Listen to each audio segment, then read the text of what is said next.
Good evening, everyone. My name is Richard Medhurst. Joining me live from Gaza is Dr. Bassem Naim. He is Hamas head of political and international relations. He also served previously as the Palestinian Minister of Health in 2006 and the Minister of Youth and Sports in 2007, and then later again as the Minister of Health for Gaza. Dr. Bassem Naim, thank you for taking the time to join me for this interview. Please, thank you very much. I want to start out by asking you about the media storm. So, in the West, the media is saturated with Israel's point of view, Israel's propaganda about October 7th. Israel made it sound like the Hamas operation was only about targeting civilians. And, I want to get your perspective. I want to hear your point of view. And I want you to tell us what actually happened on that day, because we only get one side of the story. Thank you very much for inviting me. First of all, our story with the international media in general and the Western mainstream media in particular is a very long story. We have always asked all the journalists who have visited Gaza, we are not asking anyone to fabricate stories or to lie on behalf of the Palestinians. What we are asking for is only to reflect the reality on the ground. It is very simple and easy. Millions of Palestinians in the Gaza Strip and the West Bank under occupation. Israel is the occupying power. We are struggling to get rid of the occupation. This is very simple and clear, and it is in accordance with the international law. Unfortunately, most of the time, we have suffered not only of bias, but sometimes of manipulated stories and lies from a lot of mainstream media in the West to serve the Israeli propaganda. And unfortunately, some of the journalists were part of the Haspara of this Israeli propaganda machine. But anyway, sooner or later, we believe that all ordinary, simple, just people will know the truth. And I think what happened on October 7th and after that was a great chance for a lot of people to discover that they were for decades deceived or manipulated by these, between brackets, big media corporations on behalf of the Israeli occupation. What happened on October 7th? First of all, the story didn't start on October 7th. I think when Secretary General of the UN, when he said October 7th didn't came from vacuum, yes, he is very right. We are talking about a brutal savage occupation for more than 75 years after the Nakba. We are talking about 57 years of Israeli occupation on occupied territories of 67.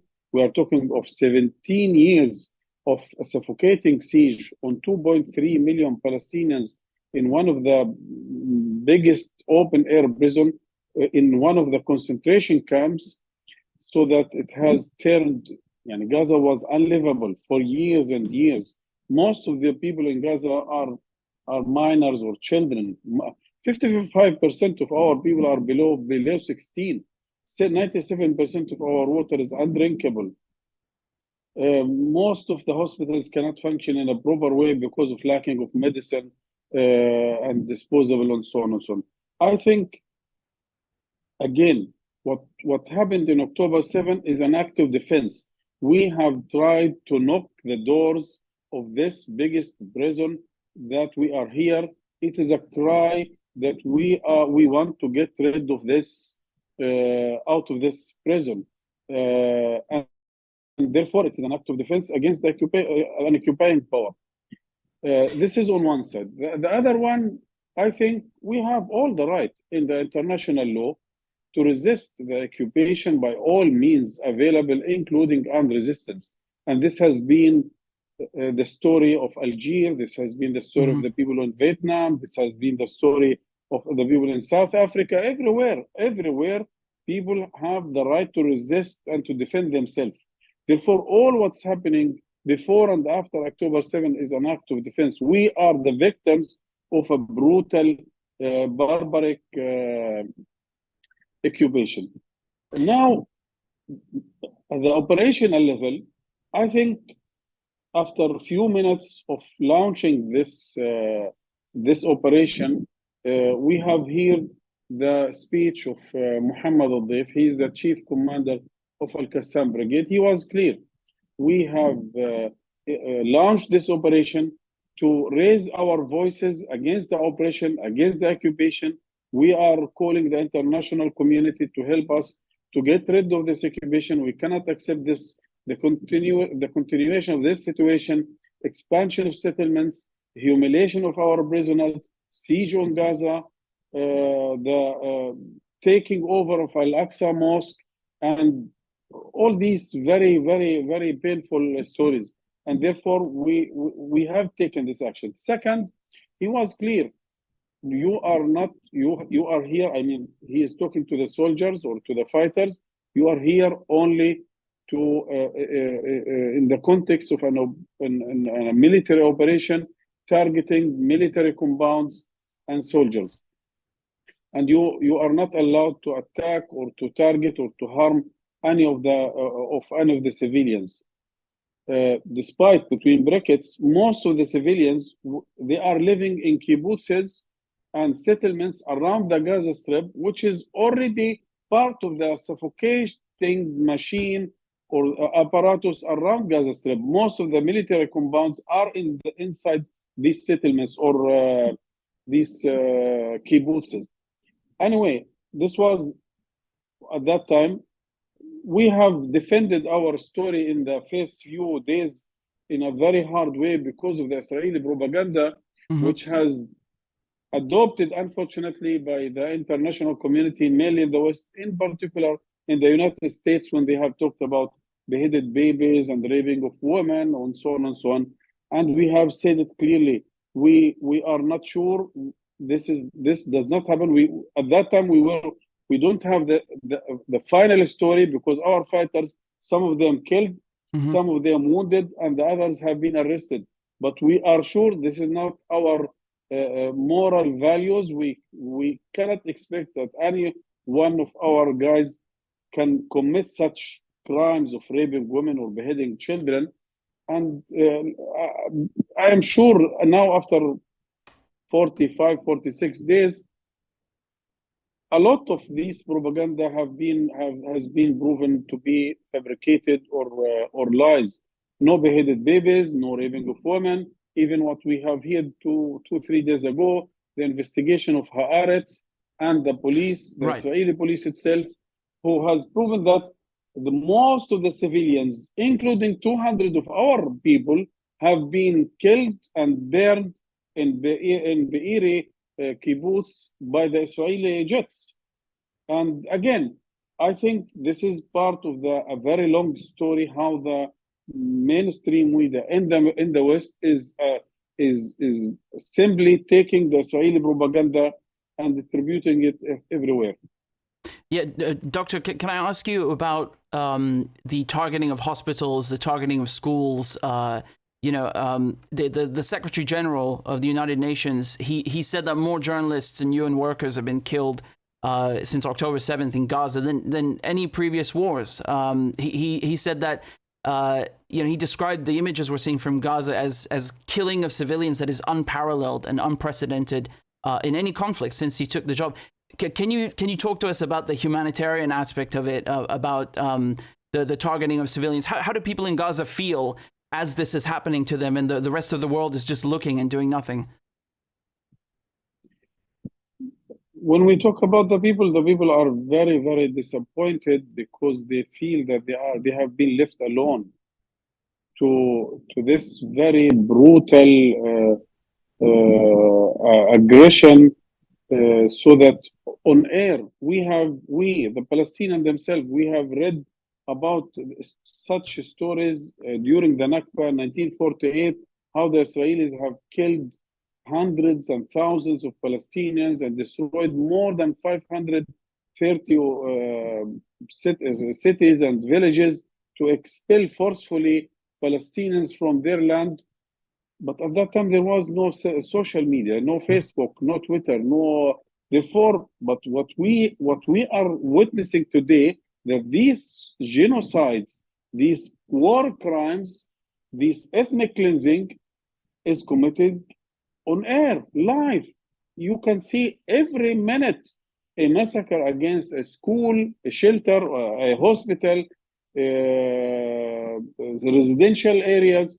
Look, I think what the Israelis have committed, unfortunately, not only with the green light from the Americans and the European countries, but only with the participation. Most of our people are killed by American weapons, by European weapons. All what they are committing is out of two excuses. The first one, the desire of revenge. Simply, the desire of revenge. They didn't behave, or they were not able to behave as a state. They have behaved as a gang who is out of control, and he want to destroy everything regardless. Okay, he behaved as a spoiled boy. He was already for 70 years behaving as a state or as an entity above the law, as a rogue state. Now, after October 7th, he has taken all the power to commit all these crimes with the full green light from the West and the full support at all levels, politically, diplomatically, and militarily wise. This is one. The second one was, we believe, and we have also information, it is not analysis. We have already had plans, hidden plans, how to get rid as much as they can of the Palestinians out of the historical Palestine. Can I ask you about that? But can I ask yes, you I about will this? talk about this later. But I mean, and therefore, immediately on the first day, this was announced as one of the main goals.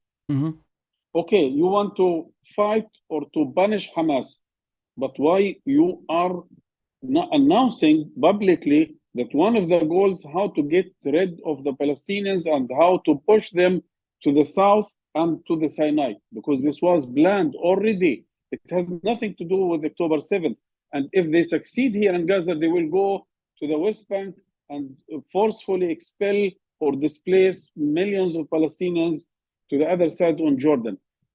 And this, therefore, when they have faced the commitment or how Palestinians, simple Palestinians, men and women and children, how they are committed to their homeland, how they are sticking to their houses, and they don't want to leave despite of all bombardment, they have started to destroy anything which can give these Palestinians any help to live here. Hospitals, schools, bakeries, municipalities, water, wells, everything which can give the Palestinians any help to survive here has been destroyed. Most of the hospital now in the Gaza city, only one hospital, which is the Baptist Hospital or Ahli Hospital, is still functioning. But after the attack, at the beginning of the aggression, the most famous attack against the Baptist Hospital, it is functioning at a very limited level. Other hospitals are out of function, which means we have yesterday and the 2 days before, we have witnessed a forceful evacuation under the UN supervision of thousands of wounded and renal dialysis patients and all these patients to the south. And instead of helping them to stay there, to stay here, and to bring them their needs as renal dialysis patients, or as the wounded people, or as diabetic patients, or newborn in incubators, they have transferred all these newborn, who has survived. A lot of them, many of them have been killed. Today, in the evening, they have targeted for the second time the Indonesian hospital directly and killed doctors, nurses, health workers, including displaced people inside the hospital and casualties. But someone who have, those who have been survived, they have been taken with buses under the supervision of the UN to the UN is supervising a war crime, because a forceful displacement of people from their areas, from their houses to another areas is a war crime. Anyway, the main goal is to destroy any tool which can help Palestinians to live here in this area. Therefore, they have destroyed most of the hospitals, and the rest of the hospital does not, or which hasn't been destroyed directly, it is out of function because of lacking medicine, lacking fuel, lacking water. They cannot continue. Therefore, what is committed in Gaza is a clear ethnic cleansing, is a war crime, is a genocide. Again, unfortunately, this time on air, everyone around the globe can witness this massacre. Doctor, I want to ask you about this point, because the Israelis, as you mentioned, they've talked about distributing people in Gaza to the Sinai Desert and to other countries. Netanyahu made it clear this is not about Hamas. He wants to seize the whole Gaza Strip. And today, the Israeli outlet Haaretz, they reported that the Israelis and Americans are talking about extracting Gaza's gas. I published myself several reports on this topic, that Gaza is in a very geostrategic location. Do you feel that part of the reason why Israel is carrying out what is being called the genocide is to steal Gaza's resources, to build this Ben Gurion canal and things of that nature? This could be part of the plan, but look, 2 or 3 months ago, Netanyahu was in the UN, and he, in front of the whole world, he raised the plan of Palestine, and he said, within this area between the river and the sea, there is no other political entity except Palestine. To have a purified or a pure Jewish state here means we have to expel as much as they can Palestinians out of these territories. And Smotrich have said it also clear. Palestinians have one of two choices, either to leave the country or to be killed. These are the choices in front of Palestinians.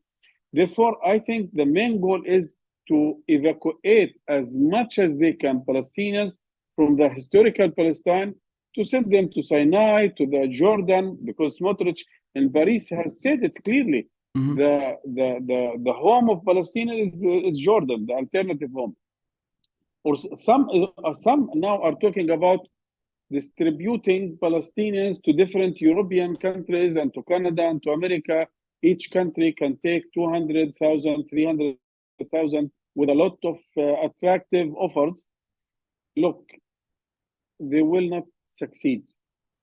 I think if you are following now this aggression for more than 45 years, and you have seen Palestinians who have lost everything, family, 3 generations, grandfather, father, and son, 3 generations, thousands of families are wiped out from the civil registry. And despite of this, anyone who succeeded to survive, he say, I will not leave. I am not ready, first of all, to repeat the scene of Nakba again after 75 years. We Palestinians, we know exactly what does it mean to be a refugee here or there, how much our citizens suffering today in a lot of countries around the world, in Arabic countries, Islamic countries. Therefore, this is not a choice. We have given the Israelis 2 choices, either to live free or to die in dignity. No other choice.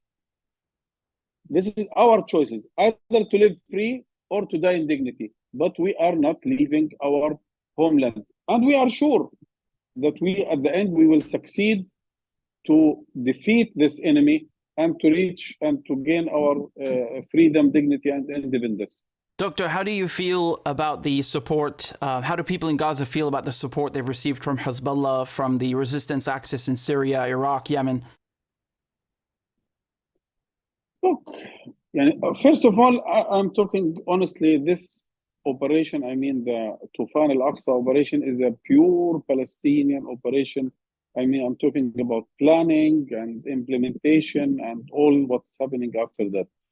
But at the same time, we have called for support. Why Israel have the right to get support from superpowers and big countries in Europe, in America, everywhere? And also we have to call for support from our Arabic and Islamic countries. To be honest, the main support, which is a solid support, we have got support. I mean, I'm talking about public support, media support, financial support from different countries in the region and outside the region. But the most crucial and solid support came from these countries. I'm talking about from Hezbollah in Lebanon, from our brothers in Yemen, from our from Iraq and other countries, because we believe that this is the only way to deter the occupation from expanding or continuing this operation. Until now, unfortunately, this turning point didn't happen, but we are sure that sooner or later, when he feels that he is losing a lot and he is failing to achieve any of these goals, because look, after 45 years, he didn't achieve any of his goals, nothing. Okay, he killed thousands of innocent people, children. He destroyed hospitals. He destroyed schools. But this is not an achievement. You cannot talk about the super regional power like Israel, that the maximum achievement they can do to destroy a hospital or to kill thousands of children and women. He said, I want to crush Hamas. And if you follow up the media, up to the 45th day, still the resistance is attacking it in a very strong way, publicly, with photos, with videos. He failed to push Palestinians to the other side, I mean to Sinai. He failed to achieve. He said, I want to get rid all my the hostages or the prisoners in the hands of the resistance. Until now, he failed to get any one of them by force, except under the condition of the resistance. Right. We said we are ready to release X or Y, this number or that number, with these conditions. And at the end of the day, he was obliged to accept these conditions. Are there any updates on negotiations about prisoner exchanges or ceasefire? How is the situation now? And it took a lot of time, I think weeks now. There was a very hard and tough negotiations because he was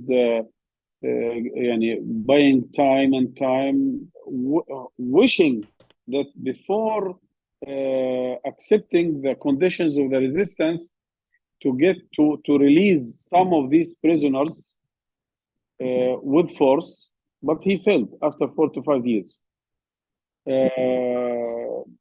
These negotiations, I think we are now at the moment to witness, maybe in the next hours, the announcement of a deal which could start maybe on Thursday or Friday. What conditions did you ask them for? What did you want from the Israelis? What did you say? We are going to release 50 hostages, mainly women, foreigners, children, in what we call it in English, in reverse or in in exchange for this, we will they have to release at least 3 for each one, 3 Palestinian women or children. Second, we are talking about 4 or 5 days of ceasefire, total ceasefire. The opening the borders for entrance of of humanitarian aid, including fuel and gas for the hospitals, for the municipalities, for bakeries, free movement of the people during these days, and again, total ceasefire on ground, in the sea, and on air during these 4 days. Can I ask you, Doctor, about Al Shifa Hospital? Because the Israelis, they made up extraordinary claims, lies about the hospital. You, as the former Palestinian health minister, you know the infrastructure better than anyone. If I'm not mistaken, you also worked at Al Shifa Hospital in your career.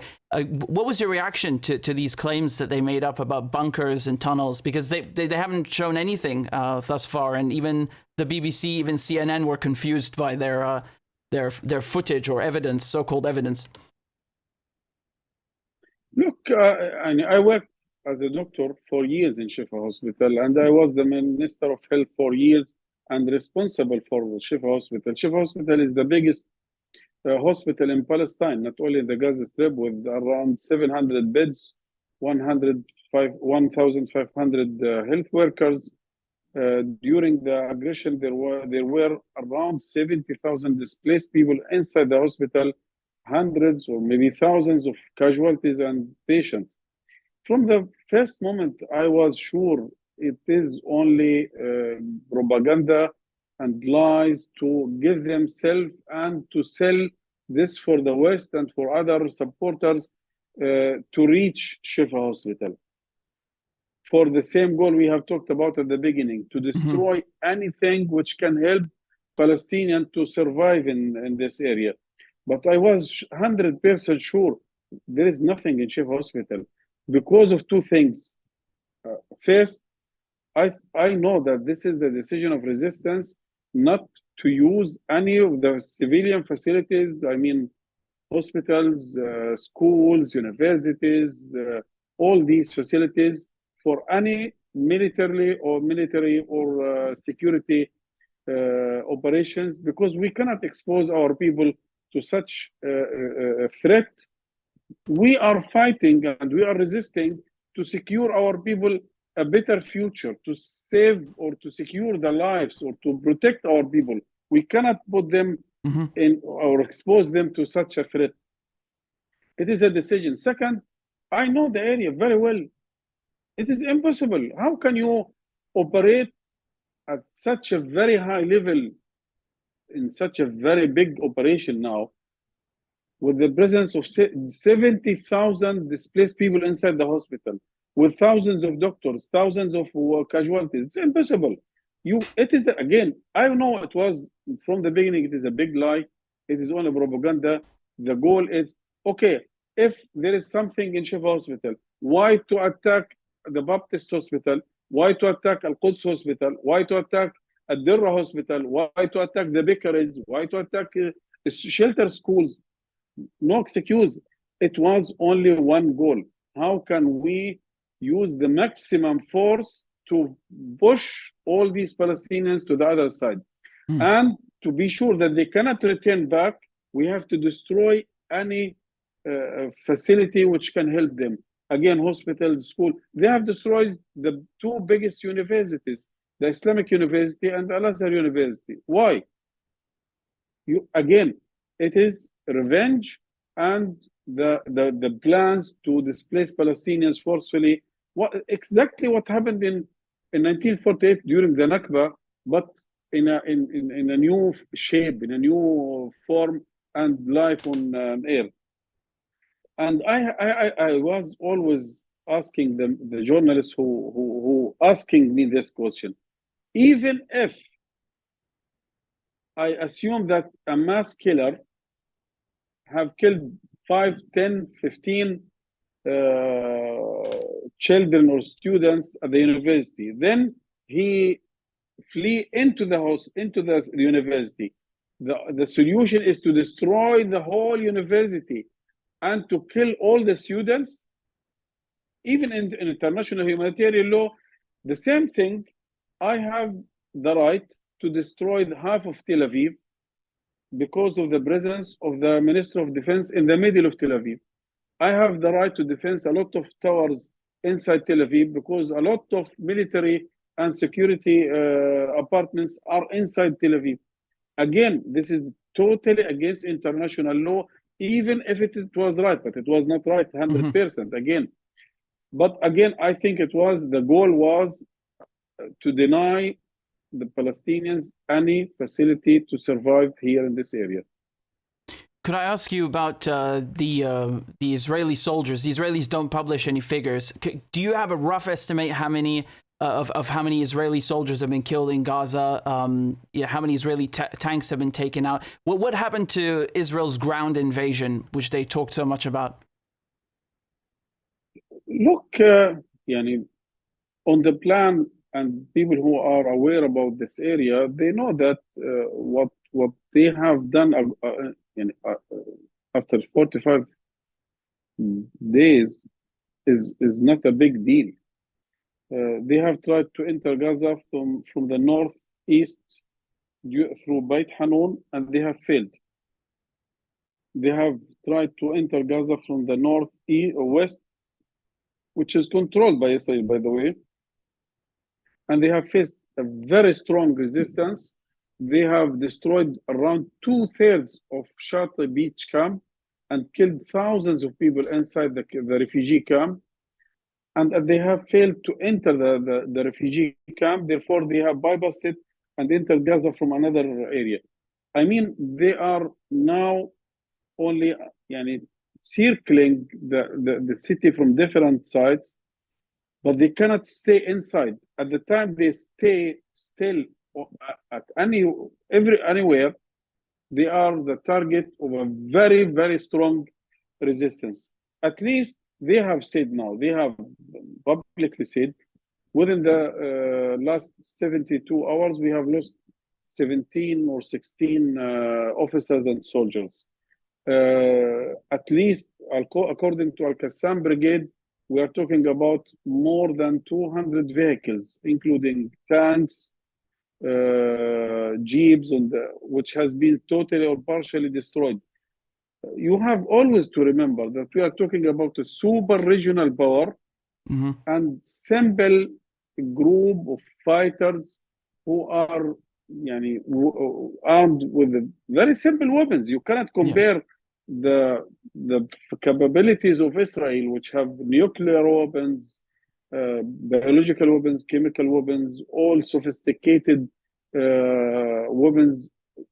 Added to this, what they are getting from America now recently, with simple Kalashnikovs and a lot of homemade explosive materials. But despite of this, they are losing a lot. And I think, they were in Gaza for more than 30 years. And they have decided to leave Gaza alone in 2005. Unilateral withdrawal or unilateral redeployment, because they haven't left Gaza alone totally, but at least unilateral redeployment. Why? Because of the very strong resistance they have faced on a daily basis in Gaza. Again, the Gazans and Palestinians in general will not accept at any time, because again, we have only two choices: either to live free or to die in dignity. There is no third choice. And Palestinians in general and Gazans in particular, they are very stupendous. They are very stupendous. You can see every day scenes on TV, how people, again, after losing their houses, after losing their families, and they drawing them from under the rubble, and you see them raising their hands with the victory sign. It is impossible. It is really impossible what we are witnessing every day. I am sure the Israeli, as they have failed in 2008, 2012, 2014, 21, they are going to fail again and again, because at the end they have to abide at least the international law in this case, which means Palestinians have genuine right of independence, self-sovereignty. We have the right of an independent state. We have the right the full right of return to our cities and villages we have expelled from. Okay, we know that it will be a very tough route or pathway. But we know from different countries in Algeria, in Vietnam, in South Africa, people have to sacrifice a lot for their freedom. This is the only way. We don't have any other options. By the way, we have used or we have tried the other options. We have signed Oslo Agreement in 1993. And since 1993 until today, what we have got is more disastrous conditions, more settlements, more taking control of Al-Aqsa Mosque.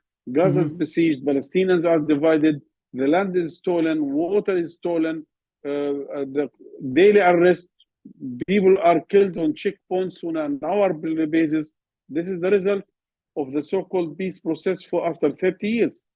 We have tried the other way, but has failed because this occupation, in particular, the Israeli occupation, they cannot understand any other language than resistance, especially this government, this very extreme, radical, right-wing government. They declare it publicly. We cannot accept any Palestinians between the river and the sea. They have to search for another place. They have put themselves as the supermassist Jews, and others are monsters or animals. Or again, I think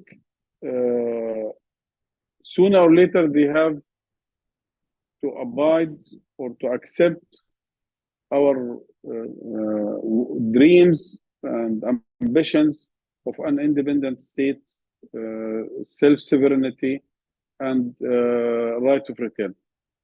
Do you feel that other Arab countries are doing enough? Saudi Arabia, Egypt. I mean, should they be shutting the Suez Canal? Should they be imposing an oil embargo on the West? Because we saw yesterday, Yemen, for example, in the Bab el-Mandeb Strait, they seized an Israeli ship, in support of Gaza. So do you think the Arab kingdoms, especially, should be doing more?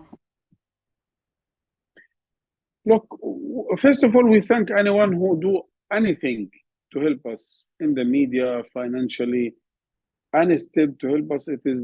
We have to thank him. But sure, Arabs can do much more than what they are doing now.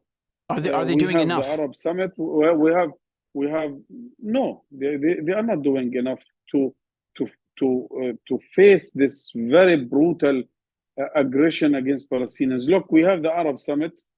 We have the Islamic OIC Summit. We have the joint summit, Arab and OIC together. We have the UN resolution from the General Assembly. We have the UN Security Council resolution that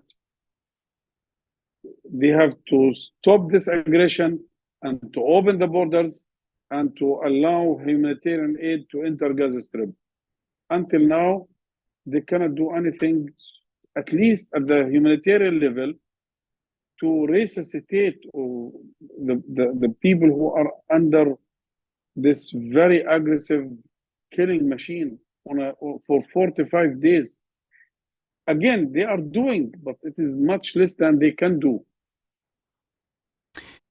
What's your final objective, Doctor? What is Hamas hoping to get out of the entire operation of Al-Aqsa flood? You want prisoners to be liberated, but what is the ultimate goal here?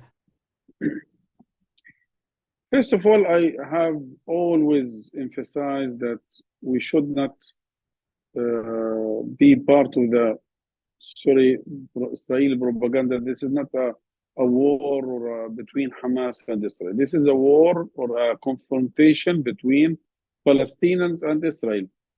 Israel have committed the same crimes before Hamas and before Fatah. Since decades, they are committing the same crimes in Palestine, in Lebanon, in Jordan, everywhere. Therefore, it is the struggle of Palestinians. Maybe today this struggle is led by Hamas, but it is not between Hamas and Israel. Second, the main goal on the short term to stop the aggression. On the midterm, and to stop the aggression, to open the borders, and to allow the humanitarian aid to enter Gaza Strip in a satisfactory amounts. And then a prisoner deal. This is sure one of the goals, how to clear or to clean all the Israeli jails from any Palestinian prisoner. And lastly, to open the political the political track or the political pathway for a political solution, ending by establishing a Palestinian state, independent, sovereign, preserving the right of return for all Palestinians who have been displaced from their cities and villages in 1948. And by the way, we have to emphasize here that the recognition of Israel in 1948 was conditioned with two things. I mean, one, the establishment of a Palestinian state, Right. and second, to give the Palestinian the right of return. I mean, without these conditions, Israel recognition as a full member state is not valid anymore. Mm-hmm. If they cannot implement this, Israel should be dismissed from the UN. Doctor, could I just ask you about the casualty rate? Because we've seen that around 41% of all the casualties have been children. Can you tell us about the rest of the casualties? How many of them are military? How many are civilians? Because it's staggering. We're having trouble keeping up. It's 13,000 now so far. To be honest, no one can now give you exact numbers or details, but we are talking about at least 30,000 casualties, and at least 65 to 70% of them are women and children. The rest, most of them, innocent civilians, I mean, men, elderly, and so on. Maybe there are some fighters in between, but at the same time, I have to be also clear to this point. I should not consider anyone who is fighting for his freedom and dignity. Look, if you now, Richard, you are sitting in your house and taking in consideration that you have a gun and someone knock your door and want to take your house or to attack your children or your wife, and you defend yourself, you are still a civilian, right? Even if you are using. Therefore, for me, all these fighters are civilians. Yep. Look, they consider me as a Hamas member as a target. Even if I am with my family in a house, they give themselves to target my house, to kill me and with my family and with all the neighbors, simply because I am a politician in Hamas. Based on this equation, we have the right to kill a lot of people on the other side, because each Israeli between 18 and 55 is a soldier in active or as a reserve. But they are real soldiers, not civilians. So that there's that difference. I mean, yes. Therefore, they consider me as a legitimate target, as a politician, or as a minister affiliated to Hamas, and they are giving themselves the right to kill me with my family, with my children, with my grandchildren, with my neighbors, to destroy. By the way, during this aggression, during this war, they have destroyed my house and the whole tower. I don't know why. I'm sorry to hear that. My family moved to a second house. They have destroyed the second one, and hopefully they are not now going to destroy the third. I mean, what they are doing is beyond madness. Mm-hmm. It is. I don't know where they get this energy of revenge, of brutality, of, again, they are behaving as a spoiled boy, supported from all these countries and giving them all the green light and all the tools to release this negative energy of revenge. Yeah. Doctor, just as a last question, are there any points you want to address? I just want to give you the mic. I want to give you the floor because, you know, we always hear the Israeli point of view. Is there anything you want to maybe touch on? Just some closing remarks on things that you know, you keep hearing in the West. First of all, I hope that the ordinary people in the West, exercise their pressure on their politicians, on their representatives, to be just, to be fair, to be honest, to be human. What we are watching today is beyond being a human.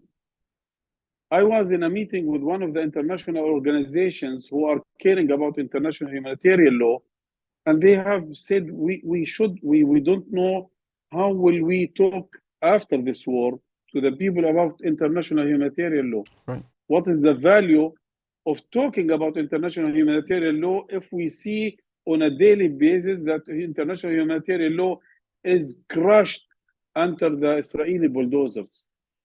We are not asking anyone to come to fight with us, but we are asking everyone to support our just cause, our right of freedom, dignity, independence, our right of our children to live in a free state, to have their chance like any other children around the world, to build a better future, a peaceful future. Again, the second point is the media. Unfortunately, again, they are taking the Israeli propaganda, despite, at least during this aggression, in a different stations, they have seen it clearly how the Israelis are lying, right, how they are fabricating and manipulating in the Baptist hospital, in the beheaded babies, in raping of women, in Shifa hospital, in a lot of stations. Despite of this, a lot of mainstream media are still defending this position. How many journalists killed in Gaza or in the West Bank or today in South Lebanon, right, 2 journalists, simply because they are covering the conflict zone. yeah, They are not fighting. They are not. Why? Why is allowed to kill a journalist here simply because he is doing his work to convey the picture from the other side? Again, this I cannot talk about double standard because it is not double standard. It is a hypocrisy. It is a beyond double standard. There is no double standard. Someone like Josep Borrell is talking about the garden where the white people are living in and the monsters who want to storm this garden. This is the image. They have to get rid of this madness, because I can finally tell you one thing. What's happening here in Gaza and in Palestine in general, it will destabilize not only the region, but the whole world. Because without peace, without justice for Palestinians, no calm, no security, no stability will be enjoyed by anyone, by any party. yeah, And especially in Europe, maybe the Americans, they are beyond the ocean there, but at least the Europeans, any problems here in Palestine, in Syria, in Jordan, in Lebanon, the first station for all these problems and all these immigration waves is to Europe.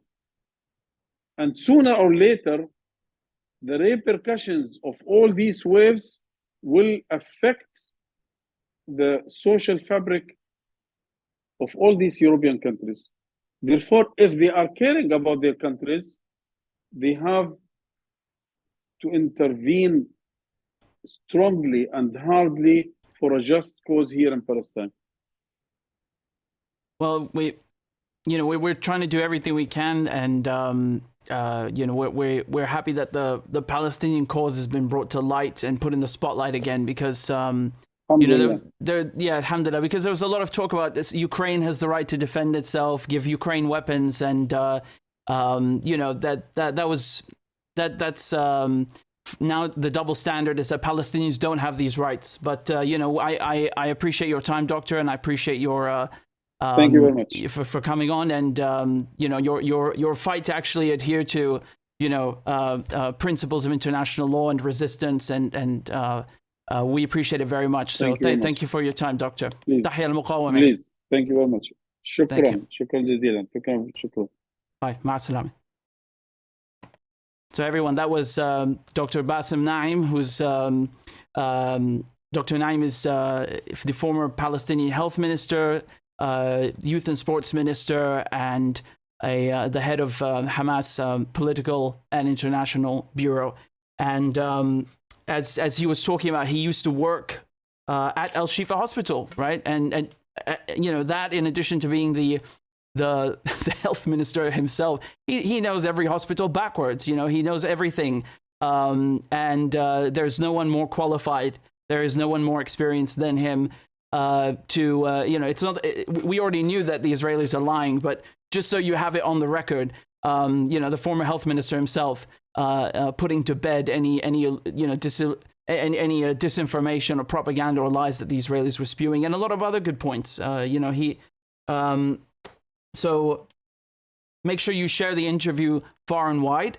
And just before, you know, we stop, I still want to discuss some important things with you, because, you know, some things that happened in the last couple of days. So just give me a second to pull them up for you. You know, again, it's so difficult keeping track. Like there's so many Israeli crimes. It's mind-boggling. So just give me a second here.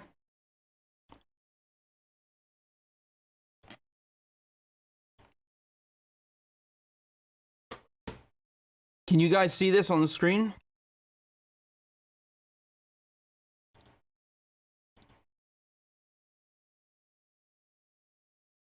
You can see that, yeah?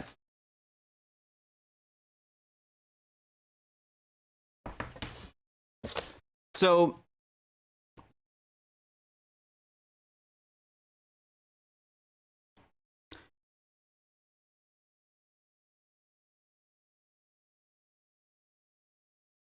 the Israelis decided to bomb Jabalia refugee camp again, right? And if you're confused because you already heard this story before, yes, well, you're not the only one. And you know, it's not just that it's a refugee camp. They know there are hundreds of people there, and they bombed a UN school inside the refugee camp. So we're talking about multiple, you know, numerous levels of crimes, which only the Israelis seem to have mastered. I mean, it's really something incredible. So they killed at least 50 people. I mean, the death toll is actually towards 200 people. This was just as it happened, right? And you have to remember there are people that are still trapped under the rubble. I mean, horrific videos, really horrific. Just, you can't even, people's bodies have been so disfigured, you can't even tell. Yeah, you know. So this is just 2 days ago, so on November 18th, they bombed Al-Fakhura school, as I said, which is inside the refugee camp at Jabalia, and they know there are hundreds of people there. And you know, I just want to show you what the spokeswoman for UNRWA said. So UNRWA is the Palestinian. It's interesting because it's a UN agency that was created before they even had one. Specifically, before they had one generally for refugees. This, because the Palestinian case since the very beginning of the UN was you know, a problem, because Israelis are stealing the land. They want to be a member state. Palestinians can't be a member state. You know, they've displaced hundreds of thousands of Palestinians. So they you know, just listen to what she had to say. She's talking to CNN from Amman, from Jordan, which is next door. Listen to what she had to say. I looked at a lot of these images from this school in the Jabalia refugee camp. They are simply horrific. This is a place being used as a shelter.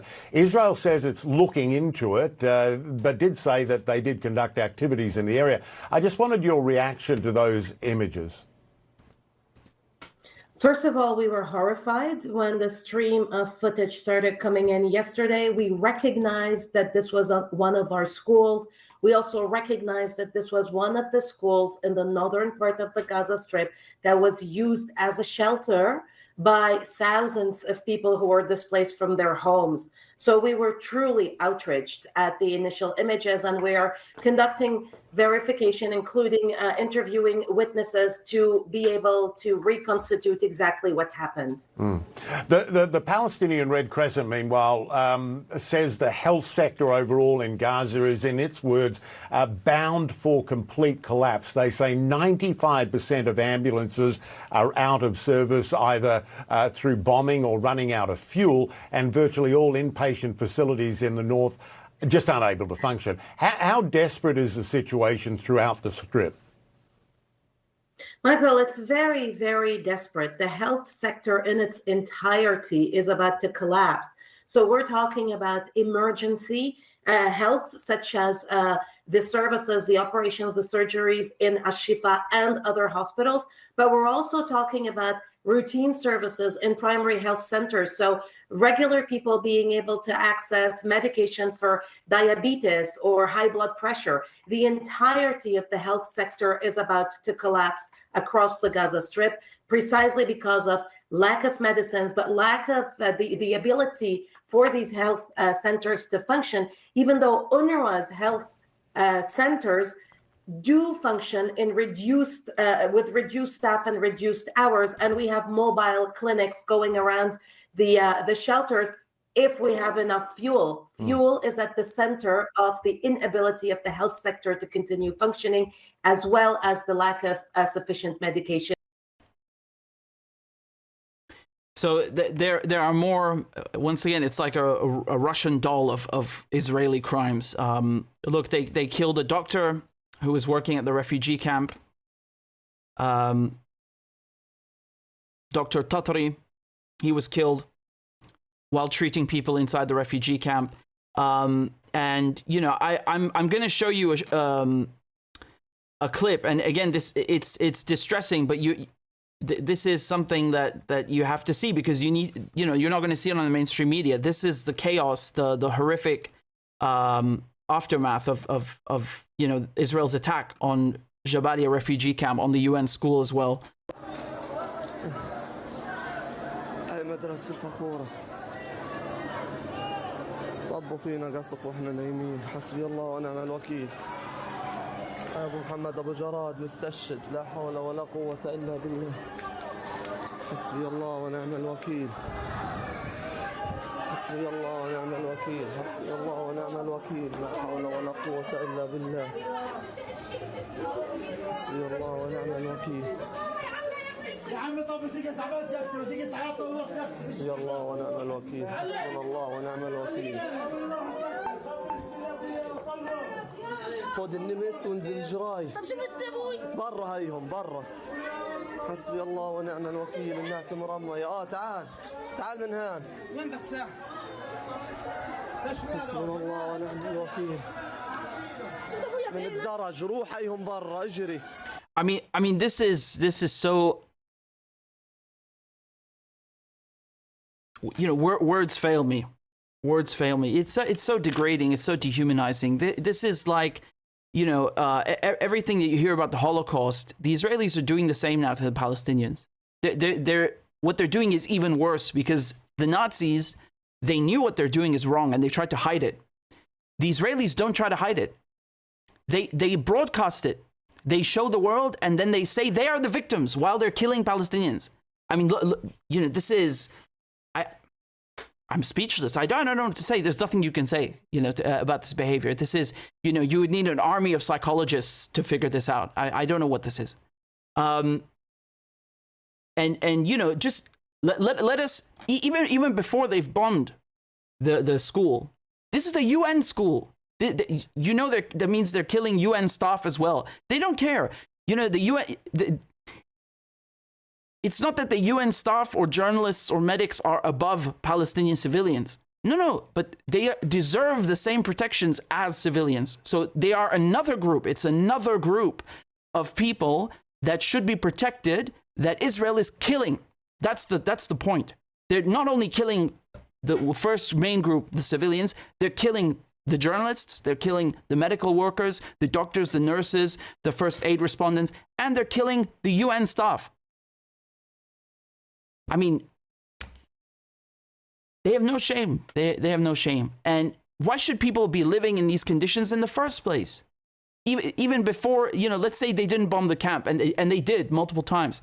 But just in general, why is it acceptable for Palestinians to be living, you know, to first of all, to experience their home being destroyed, which is, you know, I think, you know, many people would find that event alone extremely upsetting.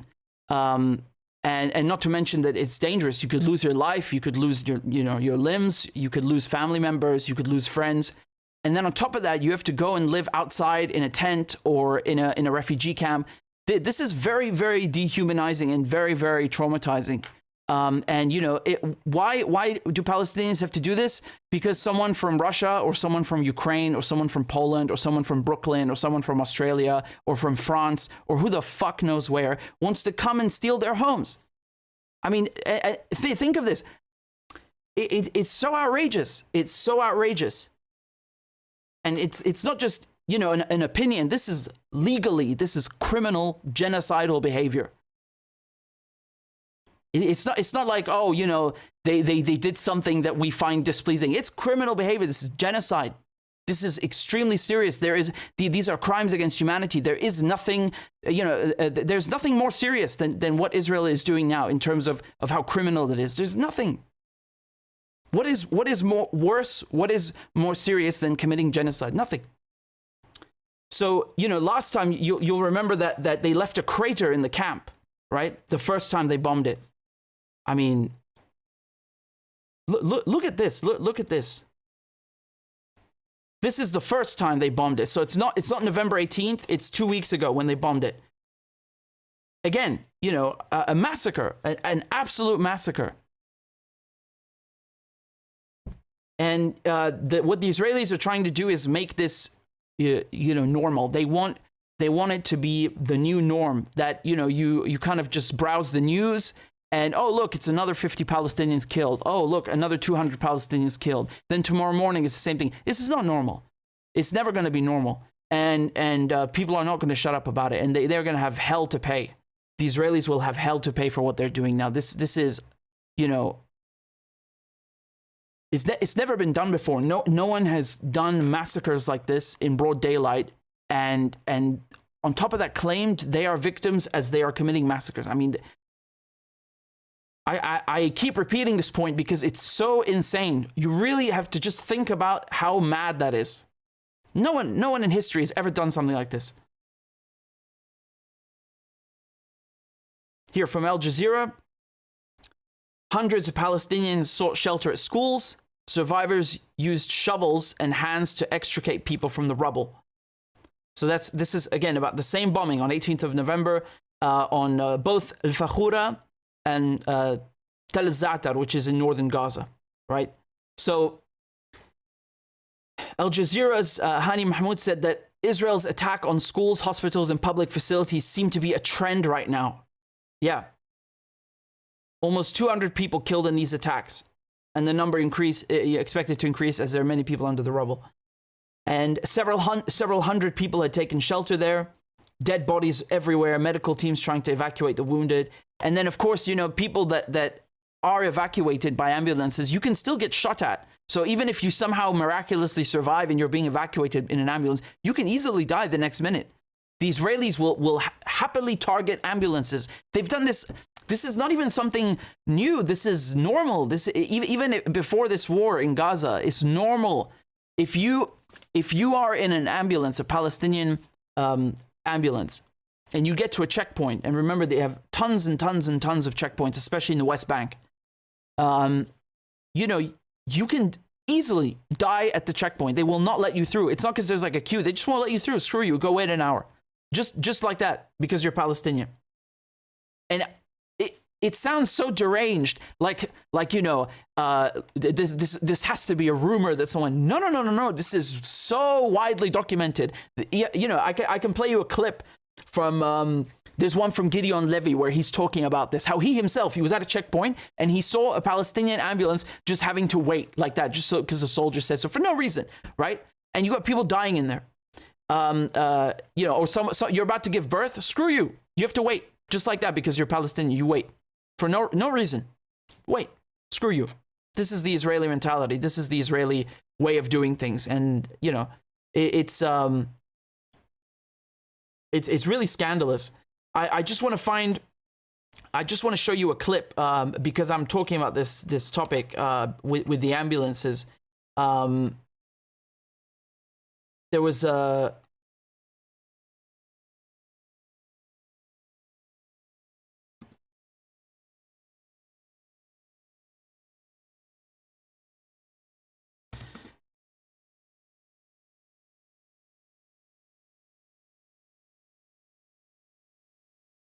yeah. So this is from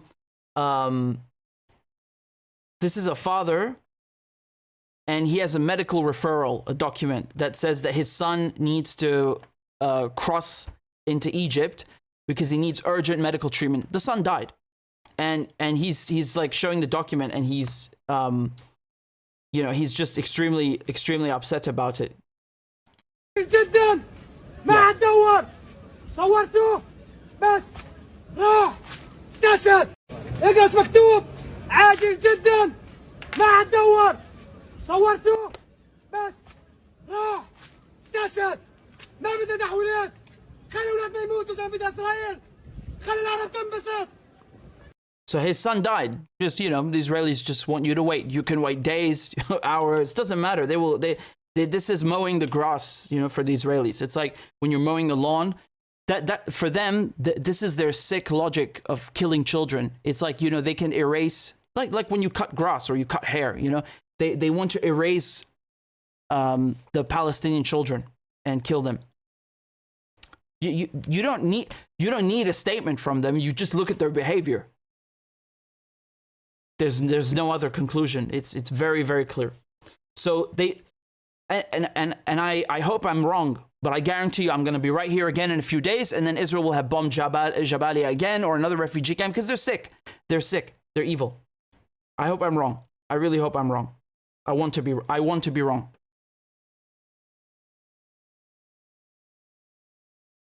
Let me talk to you about something. So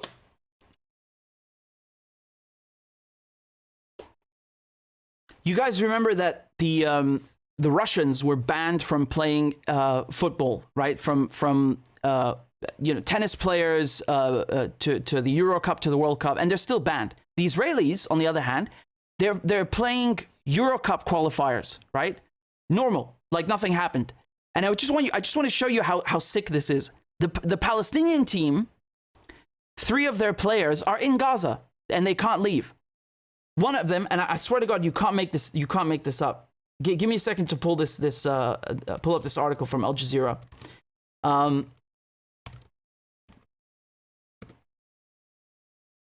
So they published an article about how many players have died, and it's called Israel's War on Gaza Hits Palestinian Football. Okay, and it's published 30th of October, so a couple of weeks ago.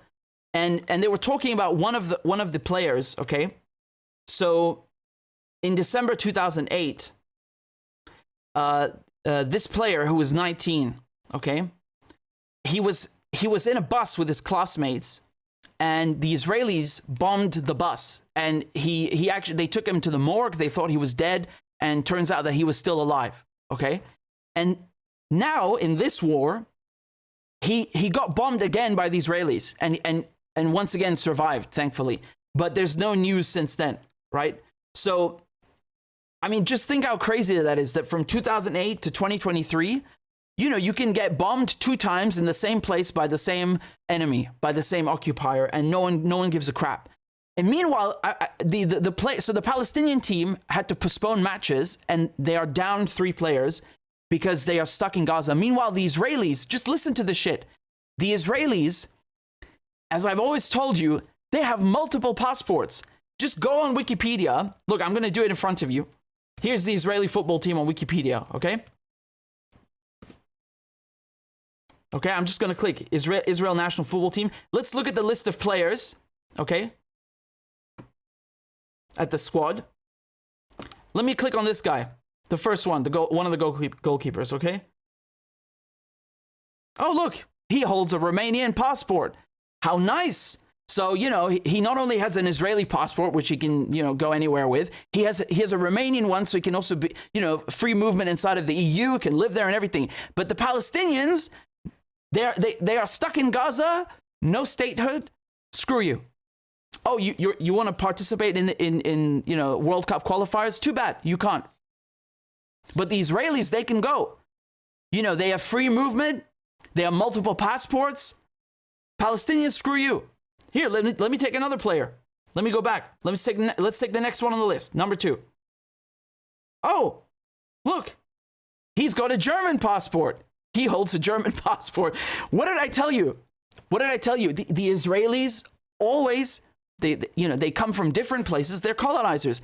They have multiple passports. They can go anywhere they like. They have free movement, you know, like most human beings, which is a human right. And Palestinians, no, stay in Gaza. Stay in Gaza. You know, get bombed by the Israelis. And at the same time, it's not just you have to, you know, maybe risk dying or being injured, which again, I mean, for any human being is a huge problem. But, you know, you're a football player. What if, for example, you lose your hand and you're a goalkeeper, or you lose your leg? What if you're killed? You know, what happens then? Imagine someone did that to the Israelis. They would make a big fuss about it, wouldn't they? And they have. How much do you hear about Munich? It's never ending. You know, they'll make a movie, another movie, another movie. It's, oh yeah, Israelis are the victims, but the Palestinians, not a word about them. They're bombing, they're killing not just the civilian population, the medics, the UN workers, they're killing the footballers too. Is anyone going to make a movie about them? Is anyone going to cry for the Palestinians and the Palestinian athletes like they do for Munich?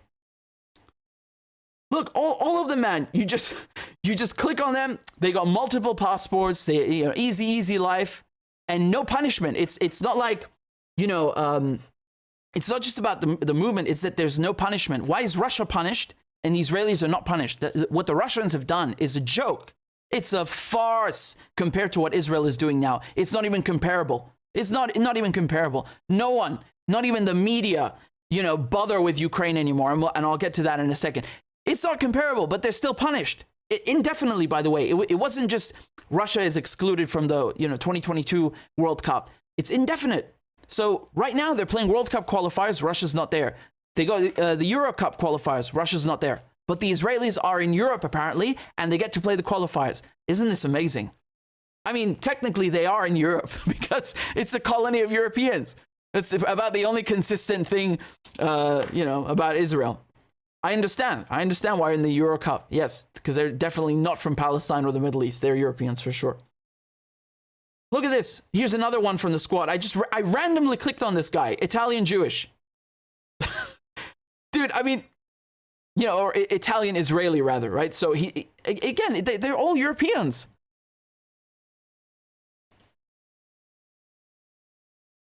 So because there's a lot of football on, I thought to give you this update. I was curious why Israel is allowed to play when Russia isn't. But obviously I knew the reason why. And it's very funny because they always say, well, you can't have politics in football. You shouldn't have, as a matter of ethics, you shouldn't have politics in football. It should be unbiased. It should be unrelated. Well, okay, I agree. So let's put Russia back in, and how about we allow the Palestinian players to leave Gaza so they can play for their team? No? Or is it only the Israelis who get to play while they're committing genocide? It's a very good arrangement, isn't it? Very suitable for the Israelis. I mean, make up your mind. If you're going to punish football teams and you're going to punish athletes for what their countries have done, well then, most countries wouldn't be allowed to play in the World Cup, and definitely not Israel. especially now, not Israel. Or you leave politics outside of football and you let everybody play. But you can't have both. They always, they want their cake. They want to have their cake and eat it too, of course. Just disgusting double standards. Dare you bring up Palestine? Dare you bring like a Palestinian flag to the match? Oh, the club has to be fined and punish their fans and all this bullshit. But the Israelis can come. Apparently, they don't have blood on their hands or blood on their jerseys.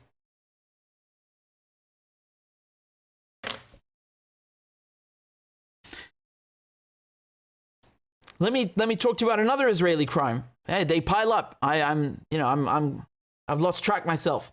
They pile up indeed. So let me show you just what happened this morning, and Dr. Naeem alluded to that earlier. So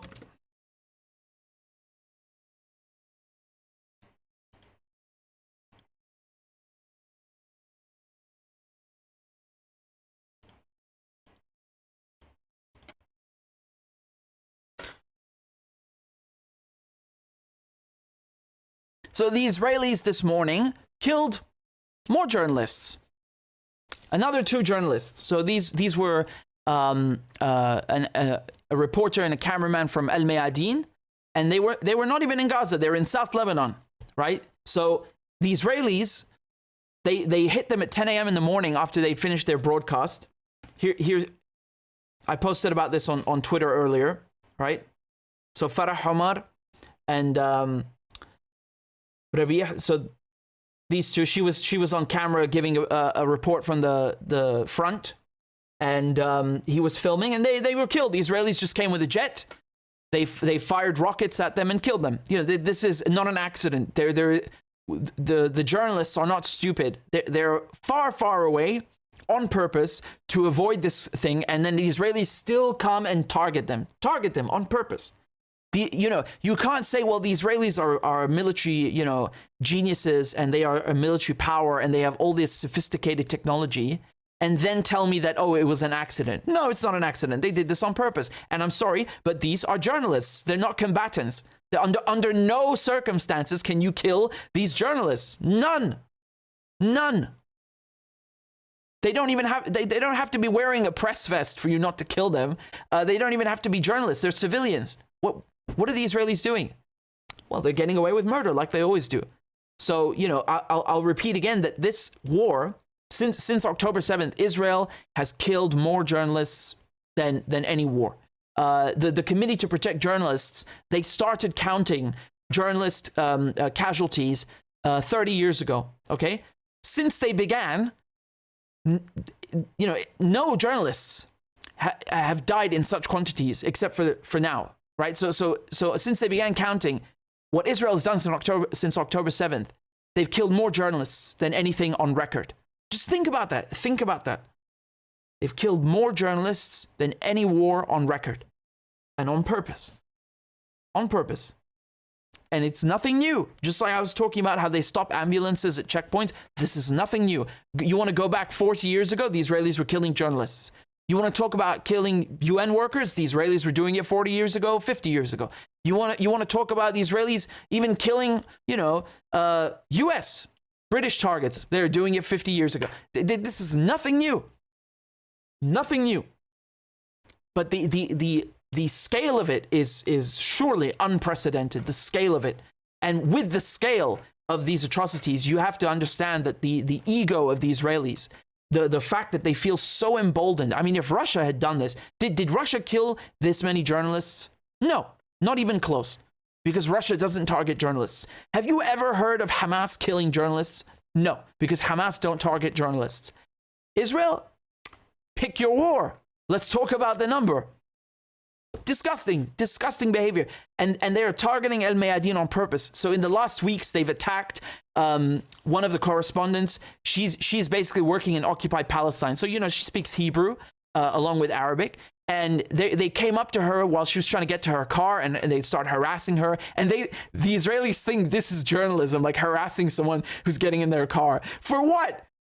Oh, you're an apologist for October 7th. Jesus, October 7th was a picnic compared to what the fuck you're doing.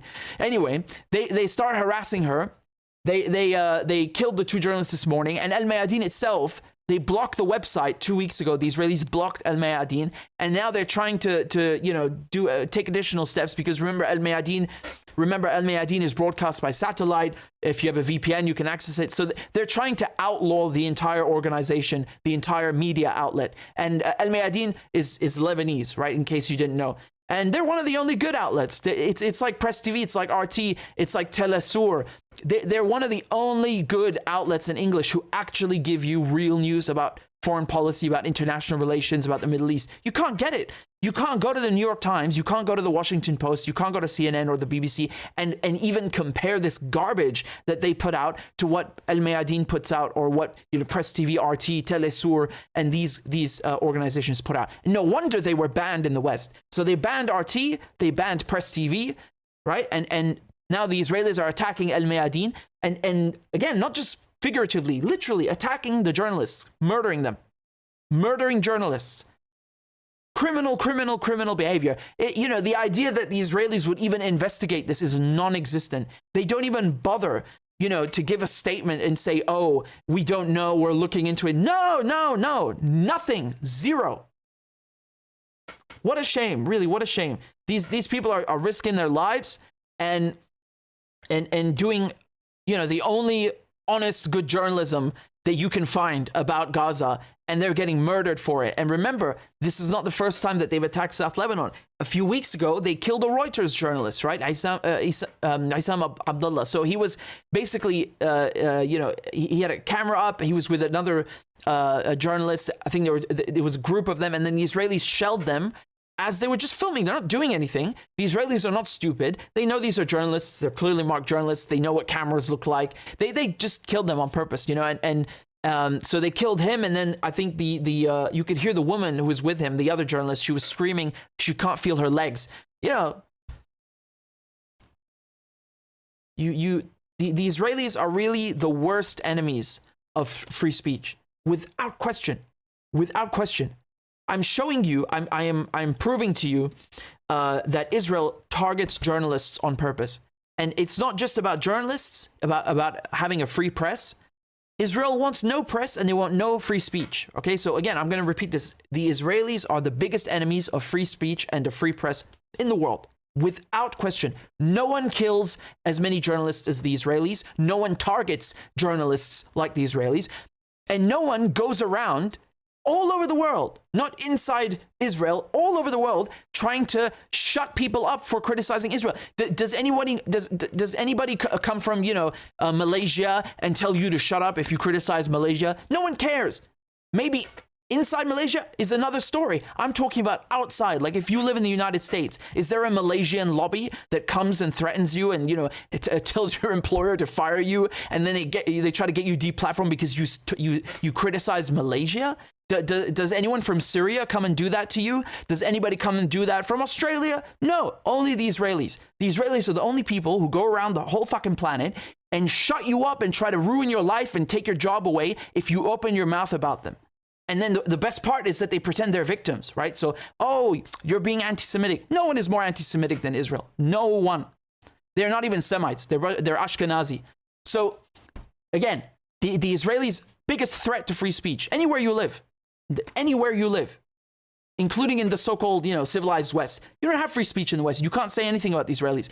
If you even question what happened on October 7th, if you just asking normal journalistic questions, did this happen or did this not happen? Is this the truth or is it a lie? And trying to verify, oh my God, it's just never ending. Look how many people have been punished since October 7th. They're all pro-Palestinian or people with brains, right? But they're not pro-Israel. They're not Zionists. You don't get punished if you're a Zionist. You can do what you like. You can be racist. You can be genocidal. You can take away people's freedoms. You can kill journalists. You can do massacres against civilians. Do anything you want, and you get away with it. The Israelis don't like democracy. They hate democracy. The Israelis don't like free speech. They hate it. They loathe free speech. Israel has never been a democracy, and it never will be a democracy. And even if it were, it doesn't have the right to exist on someone else's land. You can't just go and kill people and take their land and say, well, I can do it because I'm Jewish and I'm a democracy. No, I don't care what fucking religion you are or what form of government you like. You can't commit genocide and take people's land and target journalists and behave like this. You can't do that. Bombing refugee camps. What is this behavior? Madness, madness. Really, just mad behavior, sick behavior, and you know, it's again, you have to remember that it's not just the Israelis who are guilty. The Arab kingdoms that allow Israel to get away with this, they're just as guilty. They're probably worse, right? I think they're worse because which is really saying something. I'm still kind of trying to make my mind up about who's worse, but they're definitely just as bad, right? Because if you give oil to Israel and you say, I want to normalize ties with Israel, and you give oil to the West who give Israel weapons, then you're just as bad as Israel. And the West, don't even get me started. You know the answer to this. So, you know, it's really funny once again watching the West like just contradict everything that they use to lecture other countries, right? So they want to lecture people about democracy. Where's the democracy for Palestinians? Where's the democracy inside Israel? Where is it? You can kill journalists and get away with it in Israel? That's democratic? You can have apartheid? That's democratic? You know, where's the free speech? Where's the free press? Nothing.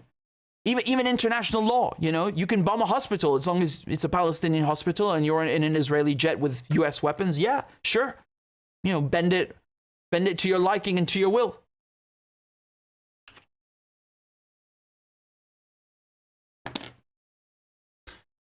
Let me talk to you about Yemen. Let me talk to you about Yemen. Yemen have balls, they have brains, and they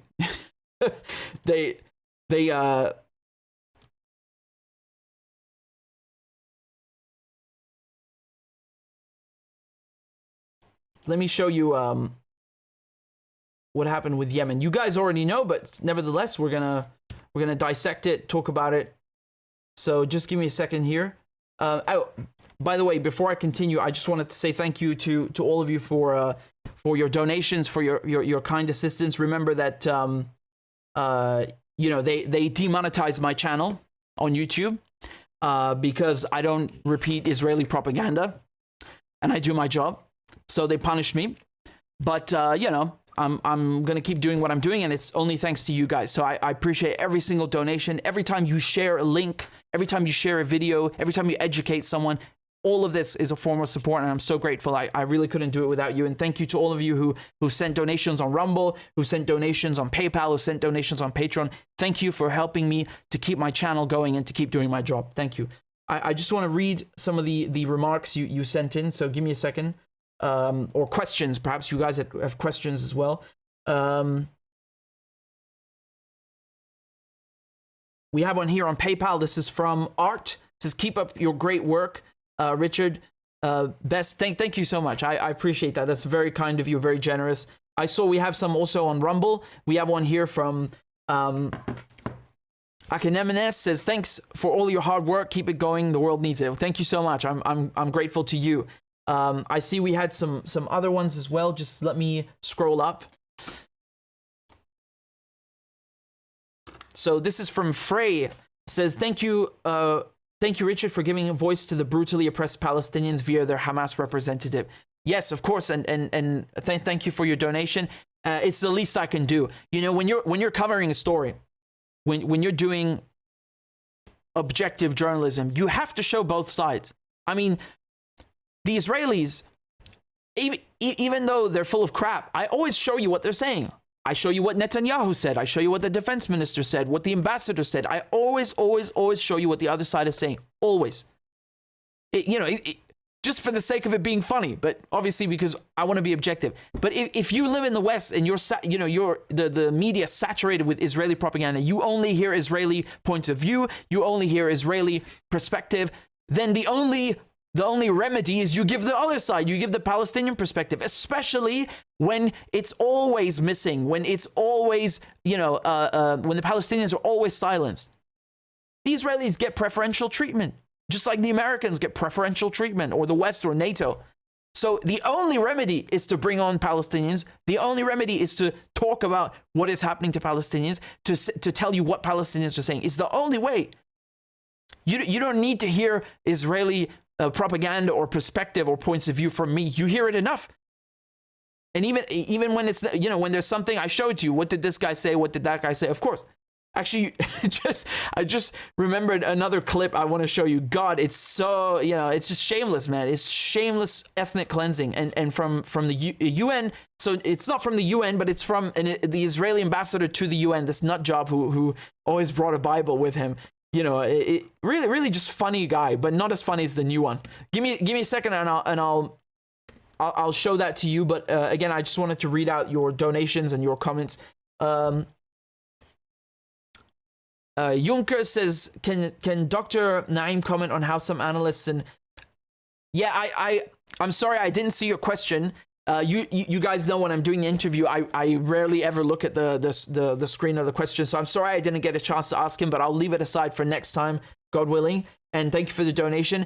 Thank you, Turkey Holiday, who said Geneva Convention, fight to save your land. Yes, exactly. Borkan says resistance is not futile.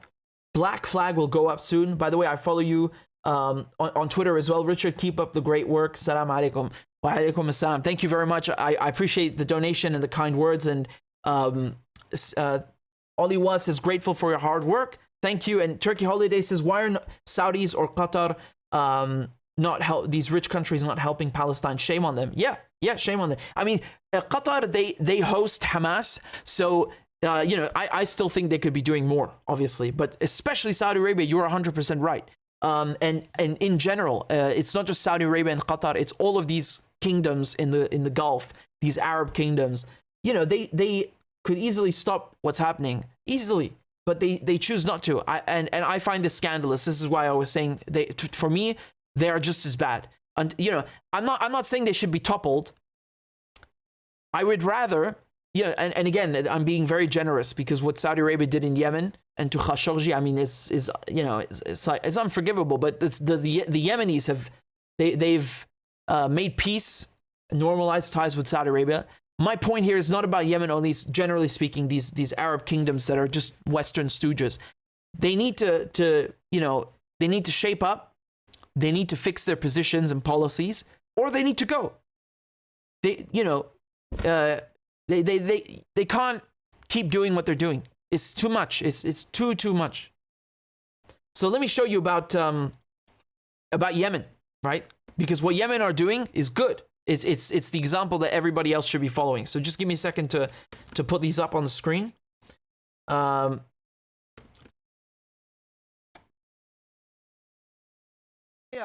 Bismillah. I posted on Twitter the video of them with the ship. Which one? So I'm just fetching that quickly to put it up on the screen.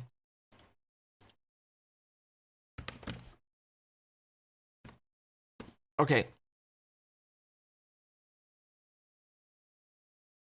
So the Yemenis who have spines and brains and they have courage, they did what other Arab kingdoms have failed to do. They have done what I have been talking about, which is that Arab countries should use their resources and use their land to force the Israelis' hand and to force the Americans' hands and put an end to this carnage in Gaza. So look at what the Yemenis did. The Yemenis, and I spoke about this in my gas analysis video. I got millions and millions of views on Twitter, on Instagram, and if you haven't watched it, please go and watch part 1 and part 2. I showed you in the video how they are in possession, the Arabs, of all these various straits. Okay, let me just pull this up quickly for you. Here, so this was part 2. Okay, and you can call it a documentary. It's honestly, it's a mini documentary. This is what I produced. So I was talking about this here, about how, give me a second, there. So I was talking about how the Arabs, they're in possession of the Strait of Hormuz, the Gibraltar Strait, the Suez Canal, the Bab el-Mandeb Strait, and all these things, right? So, I mean, just look at the map, right? You can start here where Egypt is. You have the Suez Canal. You go down to the Red Sea. The Red Sea is, I mean, the most important shipping lane in the world. All the fuel ships, all the cargo ships, everything from China, it all comes through here, right? And the Suez Canal. And then you go down here to where the circle is, where Yemen is, and you have the Bab el-Mandeb Strait. You can see how tight this is, right? The Americans have always been trying to control this place. Because if you look on the other side of Yemen, what's on the other side of Yemen? You have Ethiopia, you've got Eritrea, you've got Djibouti, you've got the Horn of Africa, right? You've got Somalia. So Somalia, the Americans have been there for decades. Eritrea has an Israeli base. Djibouti has a huge American, huge French military presence. So they've been trying to control it from this side, from the west. And on the other side of the strait, in Yemen, by attacking Yemen with Saudi Arabia, with the Gulf Cooperation Council. And so what Yemen did is Yemen put their foot down yesterday. They said, no, you're not passing with your ships through our land and our waters. You're not coming through. This is an Israeli ship. We are hijacking you to incur demurrage fines upon you, to incur losses, to incur financial duress, so that you stop murdering people in Gaza. That's it. That's how it is. You want to kill Palestinians? Then you're going to pay for it. And you're going to pay very, very, very highly. This is the video. They released the video of them taking the ship. You can see the helicopter has a Yemeni flag and a Palestinian flag painted on the back. I mean, you have to love the Yemenis. They really have style and spines.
Unfortunately, this is the only language that people in the West understand. They don't understand diplomacy. They don't understand reason.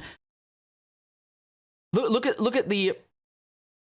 I mean, once again, let me repeat the death toll. 13,000 Palestinians have been murdered. So, you know, the Yemenis are not pirates. They don't hijack ships. They've never done this before. They were forced to do this because the West don't listen. The West are committing a genocide. Do you understand? This is nothing. This is a joke. No one was killed. No one was hurt. This is just a message to the Israelis: stop committing genocide. It's a very simple message. And look, they have Palestinian patches on their headbands. You know, they came in style, right? This is how you do. Look at the So, by the way, this ship is called the Galaxy Leader. That's the name of the ship, of the vessel, and it's an Israeli-owned ship. Okay, and I want to show you the statement from the Israelis. The Israeli occupation forces said that the hijacking of a cargo ship by the Houthis near Yemen in the southern Red Sea is a very grave incident of global consequence. Really? So is committing genocide, but you don't care. The ship departed Turkey on its way to India, staffed by civilians of various nationalities, not including Israelis. It is not an Israeli ship. Then why are you posting about it? Why are you posting about it? Why are you so mad, bro? Why do you care? If it's not an Israeli ship, it's not owned by an Israeli, there are no Israelis on board, why the fuck do you care? You cared enough to post about it. You sound suspiciously mad. It's an Israeli ship. People in Yemen are not stupid. Yemen defeated America. Yemen defeated Germany. The West, so Canada, Australia, Britain, all these countries that armed Saudi Arabia and the Gulf to attack Yemen, defeated. Hundreds and hundreds of billions of dollars down the toilet. They couldn't win. This is the thing, the stuff I keep telling you. You can't win on somebody else's home turf. You can't. French can't win in Algeria. Americans can't win in Vietnam. Americans can't win in Afghanistan. Britain can't win in Afghanistan. They couldn't win in Yemen. They're not going to win in Palestine. They're not going to win in Iraq. They can't win in Syria. This is how it is, right? This is how it is. You're on somebody else's home turf. So look at that. I mean, this is something that has happened regularly in the Strait, that the Israelis, they claim they have nothing to do with certain ships that end up being hijacked or attacked and so on. Why is this important? Well, it relates exactly to what I was saying in my video here about the Cold War, and the gas analysis, which you really should go watch. So you see up here where my cursor is, you see where it says Dubai. This is known as the Strait of Hormuz. Okay, so you have Oman, you have the Emirates that are here, and it's opposite Iran. Okay, and it's just before the Persian Gulf. The Iranians, they always have ships leaving the Persian Gulf, obviously, and then going around the Strait of Hormuz, and then down here onwards to deliver fuel, to sell fuel, right? And also they go the other way to sell to China. So the thing is, the Israelis, what they try to do is they attack Iranian ships, that just fuel ships. The Iranians are not, they're either selling the fuel or they're donating it like they did to Lebanon and Syria. And the Israelis are so evil, they want to make sure that people in Syria, a country that Israel has already destroyed, they don't have fuel, just fuel. Remember, you need fuel for electricity, to run generators. You need fuel for heating. You need fuel for many, many reasons. The entire economy depends on fuel. And I did a whole report about Yemen regarding fuel and how the Saudis had an oil embargo on Yemen, despite the UN saying you can't do this, you have to send them fuel. In any case, there's a Cold War going on in the Strait of Hormuz because the Americans attack Iranian ships, the Israelis attack Iranian ships, and they've sunk these ships sometimes, right? Another example, so all the way up between Morocco and Spain, you have Gibraltar, the Strait of Gibraltar, right? Jabal Tariq. And this is another one of the key straits that Arabs have in their waters and in their land. The name is Arabic, Jabal Tariq. So what the Royal Navy did in 2017 is they hijacked an Iranian ship for no reason, right? Just to screw with Iran. And then 5 days later, Iran hijacked a British ship and held it. And only after Iran held the British ship and held it hostage, then finally, magically, the Iranian ship is released by the Royal Navy. Well, then again, this is what I was saying before. They don't understand any language in the West except violence, except force, except taking hostages, hijackings. It's not. I'm not saying that. I'm just describing to you. I'm reporting to you what happened. The Royal Navy stole an Iranian ship. They wouldn't release it, and only after Iran stole a British ship did the Royal Navy release Iran's ship. Yeah, it's like no one wants that. But they are committing these acts of aggression, and people are defending themselves. That's it, period. So the thing is that it's not only here in the Strait of Hormuz. There are Iranian ships that have been sent to Venezuela because Venezuela is suffering from a U.S. embargo, from U.S. sanctions. Again, for no reason, just screw you. We want to make your population suffer. And if you think that in Venezuela, people aren't suffering, then you're a clown and you don't know what you're talking about. So in Venezuela, they have oil, but they can't refine it because the infrastructure has been destroyed by sanctions. They can't get replacement parts. They can't get the parts they need. So Iran said, okay, if you give us gold, we'll give you fuel, right? It's already refined. You can just use it. So that's what happened. And then in the Bank of England, in the City of London, they confiscated $1 billion in gold from Venezuela, so they can't use it. And then nevertheless, Iran sent fuel ships to Venezuela, and what did the Americans do? They stole some of the ships. This is piracy. These are the real pirates. It's the Royal Navy. It's the U.S. Navy. They're just stealing random ships. So when you come and complain about Yemen's behavior, Yemen didn't invent this. The piracy is a Western tradition, and it's still ongoing. Because when you go with your naval forces and you steal an Iranian fuel ship and then you sell the fuel and make money from what you stole, you're a pirate. I don't care what the fuck you call yourself, you're a pirate. So, you know, I don't want to curse too much, but you know, this is how it is. So, you know, the Yemenis have brains. The Yemenis are brave. They are using their resources, their land, their strategic location to their advantage, and actually more importantly to Palestine's advantage.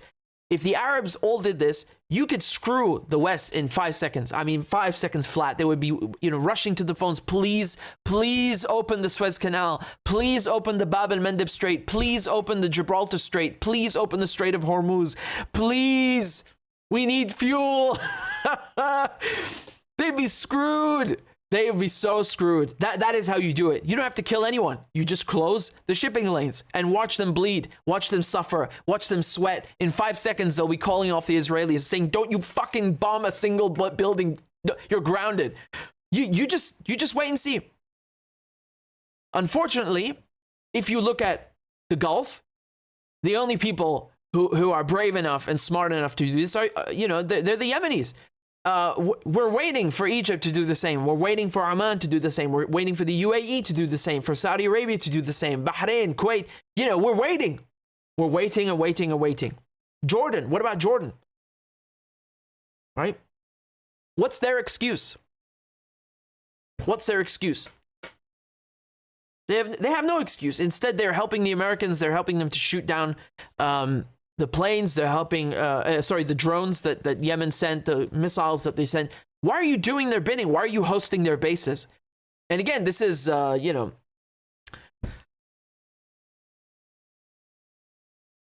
this is something important that Bin Laden mentioned in his letter. And I don't give a crap about Bin Laden, but when someone makes a point and the point is valid, then the point is valid. He said that the problem is the Americans are stealing the wealth of the Arabs, the oil, and they're putting bases in you know, in not just in Palestine, but in Saudi Arabia, so all in all the holy places, right? Yeah, they need to go. These are illegal bases. People in Saudi Arabia don't want this. People all over the Arab world don't want American and French bases on their land. They don't want to sell their resources for cheap, you know, for paltry prices. They're not okay with this. They don't want this. But unfortunately, you have a couple of leaders, Arab leaders, who are not Arabs. They're Zionists and they're stooges for the West. This is the truth. This is the truth. They, you know, like I said, I'm not saying they should be toppled, but if they don't fix their behavior, they have to go because people's lives depend on it. What's happening in Gaza, I mean, this is unforgivable. You know, it's been you know, over a month now. How long is this going to go on for? And it's been 75 years, actually, not just October 7th, 75 years of this crap. Why are the Saudis helping them? Like I said, it takes 5 seconds to fix the West's moral compass. 5 seconds. You know, like I said, shut the shipping lanes, close down the oil transfers, put an embargo in place, and look how they will stop in 5 seconds. Well, if they don't coup you, but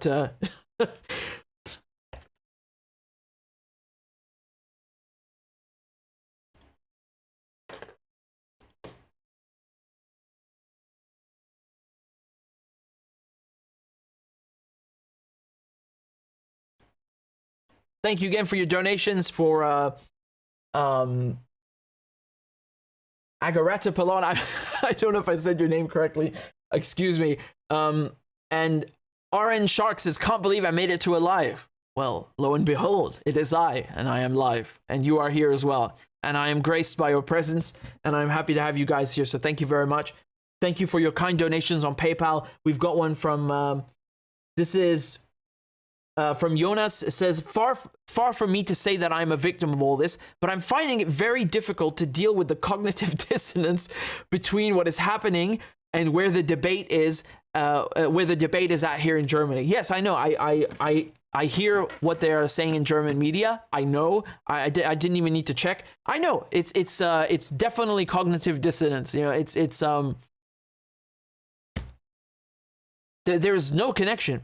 No connection between reality and what they're saying. Actually, let me show you, speaking of Germany, I know no one wants to speak about Germany, but let me show you something here from the very qualified foreign minister. I'm joking, obviously. She's far from it, but let me show you what she was saying, which is so ridiculous. So just give me a sec.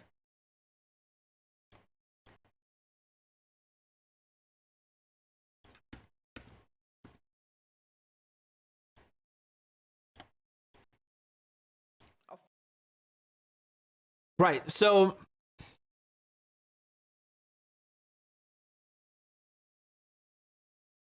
this is Germany's foreign minister, okay? This is Germany's foreign minister, who is an absolute joke of a person. And she's saying that she has feminist policies, and then somebody stands up and asks her this. Watch. A couple of days ago, someone asked me, so, foreign minister, with all these crises going on around us, have you finally moved from feminist foreign policy to the real side of politics? I'm sure many of you have heard similar questions.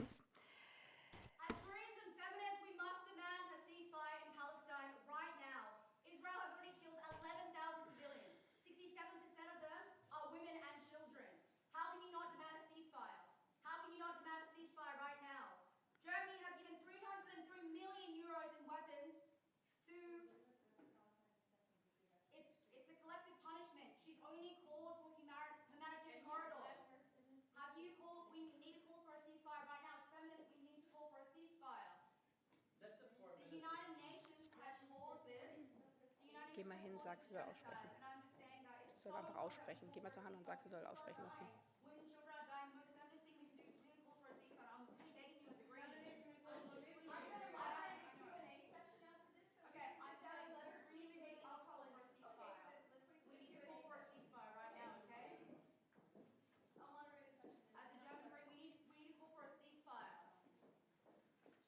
Well, I will come also to the difficult questions of Israel in my speech, but now I'm taking the end of my speech ahead. I believe that the strength of feminist foreign policy is... Can you guys hear what she's saying? I'm sorry about that. Let me try and raise the volume, and I'll repeat that because the video is very quiet. Let me start again. I'll raise it if I can. A couple of days ago, someone asked me, so, foreign minister, with all these crises going on around us, have you finally moved from feminist foreign policy to the real side of politics? I'm sure many of you have heard similar questions. As Greens and feminists, we must demand a ceasefire in Palestine right now. Israel has already killed 11,000 civilians. 67% of them are women and children. How can you not demand a ceasefire? How can you not demand a ceasefire right now? Germany has given 303 million euros in weapons to... It's a collective punishment. She's only called for humanitarian corridors. Have you called... We need to call for a ceasefire right now. As feminists, we need to call for a ceasefire. The United Nations has called this... Geh mal hin, sag, sie soll aussprechen. Soll einfach aussprechen. Geh mal zur Hand und sag, sie soll aussprechen lassen.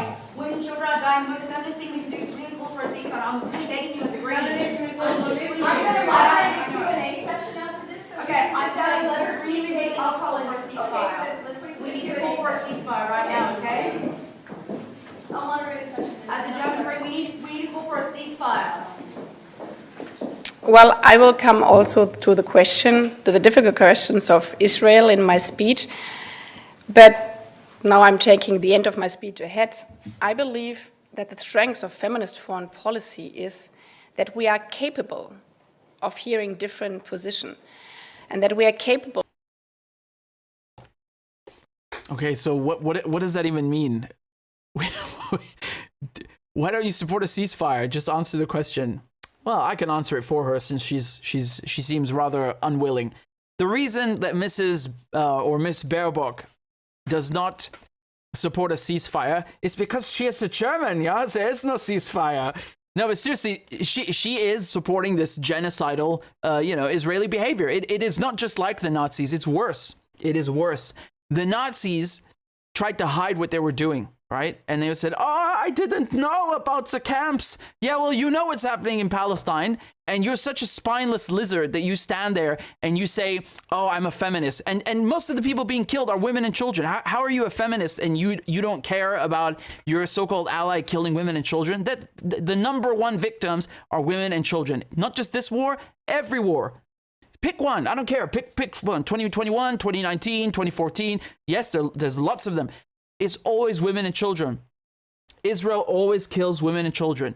You're not a feminist. You're just talking hot air. You don't stand for anything. Who is this person? And the worst part is she's supposed to be on the left, supposedly. Baerbock is supposed to be on the left. What left? There is no left in Germany. She's a liberal. A liberal, in the sense like the Americans, like Democrats. She's a right-wing fascist, and I don't like using these words because people overuse them. But in this case, it is so apt. It is so, descriptive and embodies their behavior. They're fascists. When you're coming into Gaza with tanks and drones and you're killing people and you're forcing them out of their homes and you're committing ethnic cleansing and genocide, you're a fascist. You're worse than the Nazis. People need to understand that, not the word Nazi as a benchmark or a reference for evil needs to be replaced with the word Israeli. I'm 100% serious about this. The Israelis are the only ones who commit genocide and then claim that they are victims at the same time. No one in history has ever done this. No one. And on top of that, it's broadcast live, so it's not something that's it's happening somewhere secretly, or it's obscure, or we're not sure. Man, I can't even keep up. I can't even keep up with the number of videos, photos. The evidence is overwhelming. Like if you want to prove genocide in court, and there are hundreds of lawyers that are working on that now to prosecute Netanyahu, this is the easiest genocide in history to prove, the easiest one, because we knew when it was happening, as it was happening. We know that it's happening right now. We can see it. It's documented. It's documented. The intent is there. They're even saying, oh, you're human animals. They speak like Nazis. The Israelis speak like Nazis. Even worse, right? You call people human animals, and then, you support that. That's a German policy. That's a European policy. How fitting. How fitting. how ordinary of you, how normal of you. Just disgusting, really disgusting. These people have no values, they have no morals, they have no no moral compass. They don't stand for anything except bullying, except killing, murdering journalists, murdering children, murdering women, stealing land, apartheid, ethnic cleansing, you name it, and they stand for it. What a useless, what a bag of hot air, seriously. And they're all like this all over Europe. It's the same thing in England. It's the same thing in France. Oh, they're all like this. They're scandalous. Everything they claim to stand for, they do the opposite. This is the rule of thumb.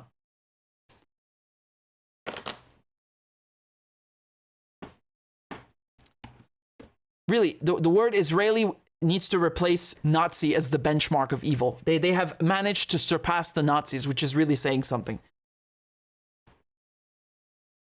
Here, so let me show you something else that I just saw, and I'm upset, but I'm not surprised.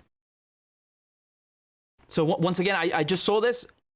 I'm certainly disappointed and upset, but I'm not surprised that it happened, because now if you speak about Palestine, you get punished. They are, as I said, the Israelis are the biggest enemies of free speech in the world. In the world, wherever you are, you're in Timbuktu, you're in China, you are in the United States, they will come and try to screw with you if you defend Palestinians. The Zionist lobby is the number one enemy of free speech and journalists in the world. Without question, there is no one who comes even close. And I want to show you this, that Susan Sarandon has been dropped by her talent agency because of her stance on Palestine. Right, because she's been vocal about the ongoing genocide that is happening against Palestinians.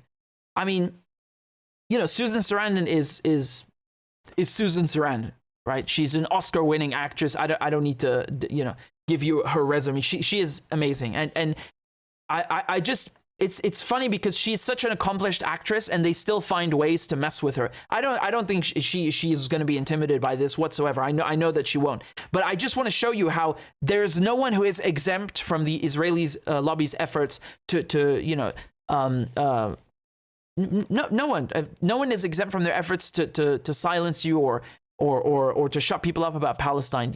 Even someone as accomplished as Susan Sarandon, they will go after her, which looks so pathetic because it shows you, once again, the Israelis, they don't care about democracy. They don't care about international law. They don't care about being on the right side of history. They want to silence you, no matter what your standing is in society. You're a journalist in South Lebanon, they'll come drop a bomb on you like they did on El Mayadeen this morning. You're a Hollywood actress, Oscar-winning actress. They'll come and get your, complain to your talent agency. It's ridiculous.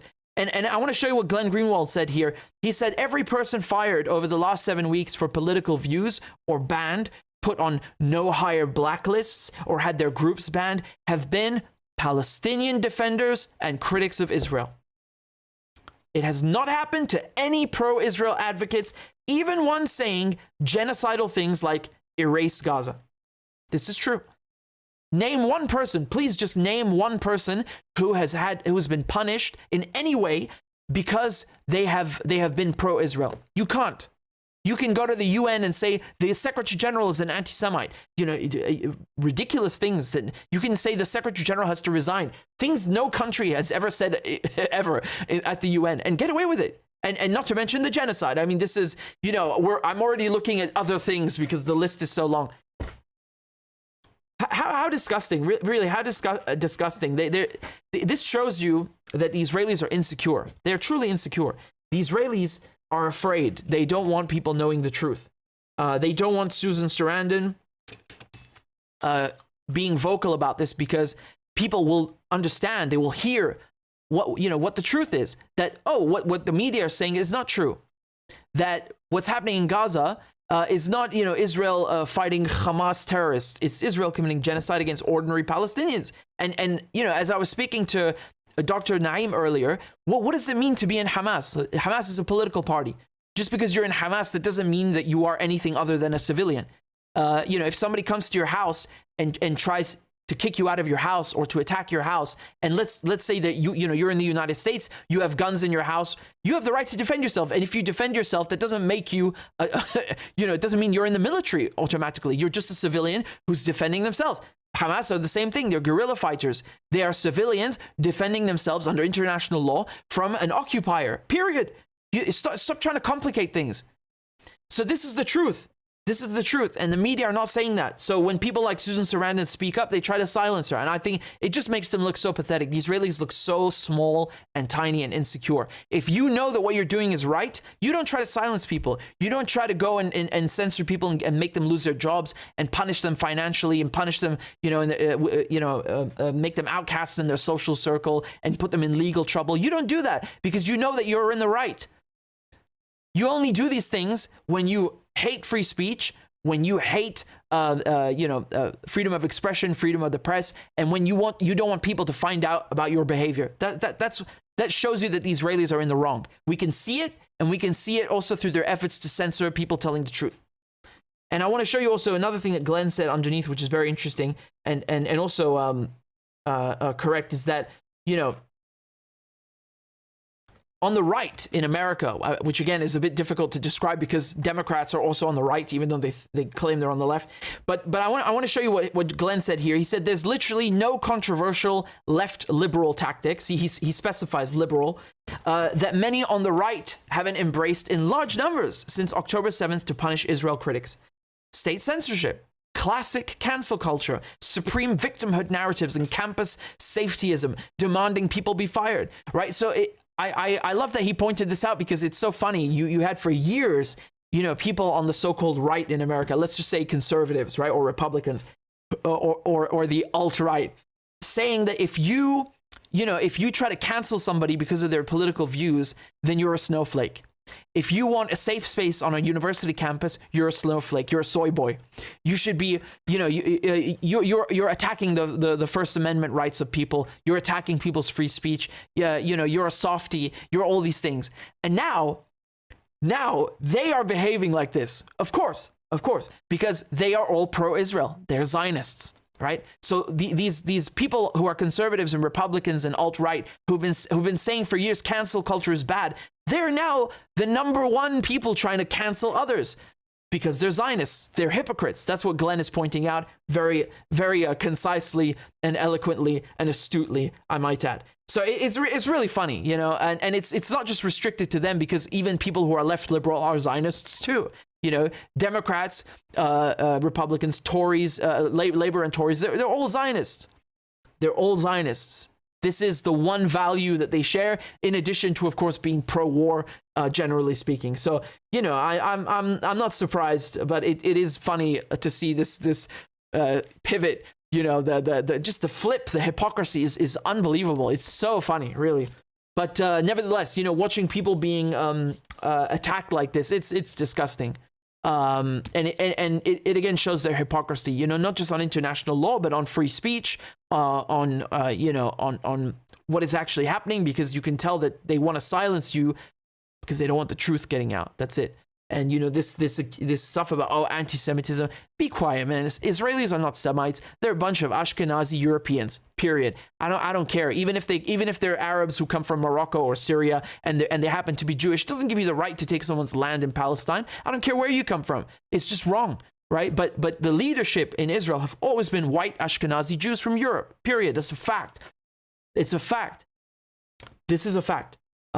Every single one of them. And so they don't have the right to start calling people anti-Semites, because they are anti-Semites. When you're killing Semites, hundreds of people every day, you're committing genocide, you're trying to kick them out of their homes, you are the supreme anti-Semite. There is no one else to even compete with you. Israel is the most anti-Semitic entity on the planet. And it also claims to be Jewish when it's not Jewish. So while it's committing these crimes against actual Semites, Palestinians who are Semites, it is using the Jewish religion as a cover and offending people who are Jewish, because people who are Jewish in New York, people who are, you know, all over the world are coming out and protesting and saying, how can you commit these crimes against Palestinians in our name? You don't have anything to do with Judaism. You're a Zionist. You know, you're following the Talmud. You're not following the Old Testament, the Torah. So this is another point, right? Like every definition of anti-Semitism that you can think of, the Israelis fit that definition.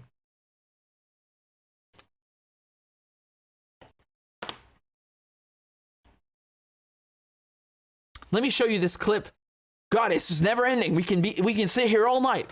It's an endless, stream of crimes. Truly, I mean, I'm not saying that figuratively. We could literally sit here for nonstop, 24 hours a day. I would never ever run out of crimes to show you that are occurring in Palestine, which is so tragic. You know, let that sink in. Let that sink in. I could really sit here 24/7 and we would never run out of Israeli crimes to expose. And these are documented on camera, with audio, with video, undeniable evidence of war crimes. I mean, it's staggering. It's staggering. So I want to show you here. I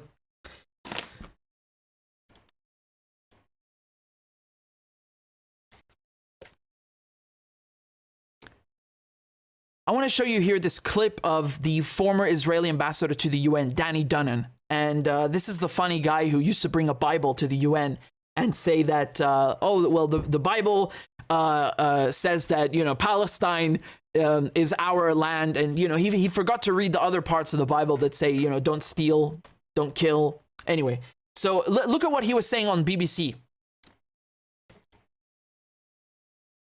Gaza was not a nice place to live before the war. It will not be a nicer place after the war. And we think the international community should think about options to offer those who want to move out. And we said it should be a symbolic number that every country will take upon itself to help those Palestinians to have a better life. If you want to move to another country, you can do that. I can do the same. Why not to build that option also for some of the people in Gaza who wants to move out? Gaza was not a nice... Wow. I mean, there's so much, how shall I describe this? Wisdom coming, emanating from this man. Let's dissect each one, each sentence by itself. What does he say here? Gaza was not a nice place to live before the war. Gaza was not a nice place to live before the war. Yeah, can you tell me why? Is it maybe because you have Gaza under siege since 2007?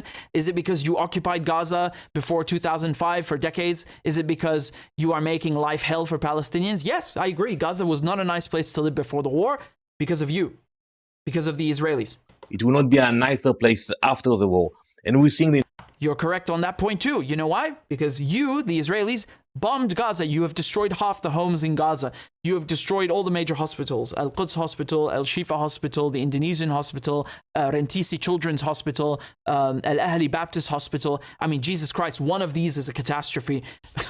You know, they've bombed 70 UN buildings. They've killed hundreds of, over 100 UN workers, dozens of journalists, thousands of civilians. Yes, Gaza will not be a nice place to live after the war because you bombed it and destroyed it and you committed genocide. The international community should think about options to offer those who want to move out. And we said it should be a... Why should they move out? Why don't you move out? You're not from Palestine. You're a European. Where does he come from? Let's have... You want to... My guess is he's from Eastern Europe. I'll take your bets. Go ahead. Let me look up where he's originally from.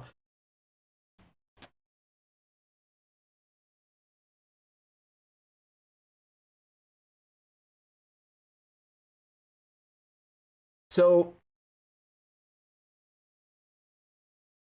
one of his parents is Egyptian and the other one is Eastern European.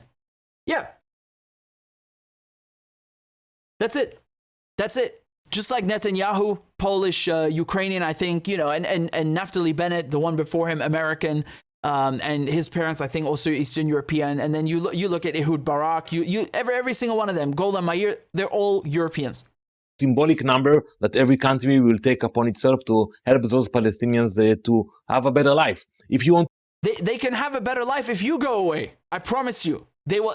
Palestinians will pay your tickets to go back where you came from. And again, you are colonizers, not immigrants, right? So there's a very big difference here. If you want to come live in Palestine, you can do it like anybody who wants to move to another country, right? Like if you want to move to the United States, you go apply for a visa and for residency, and if you get it, you get it. If you don't, you don't. If you want to move to, you know, Tanzania, you apply for residency. If you get it, you get it. If you don't, you don't. Same thing in Palestine. You don't just walk in the fucking place and kill people and take their homes.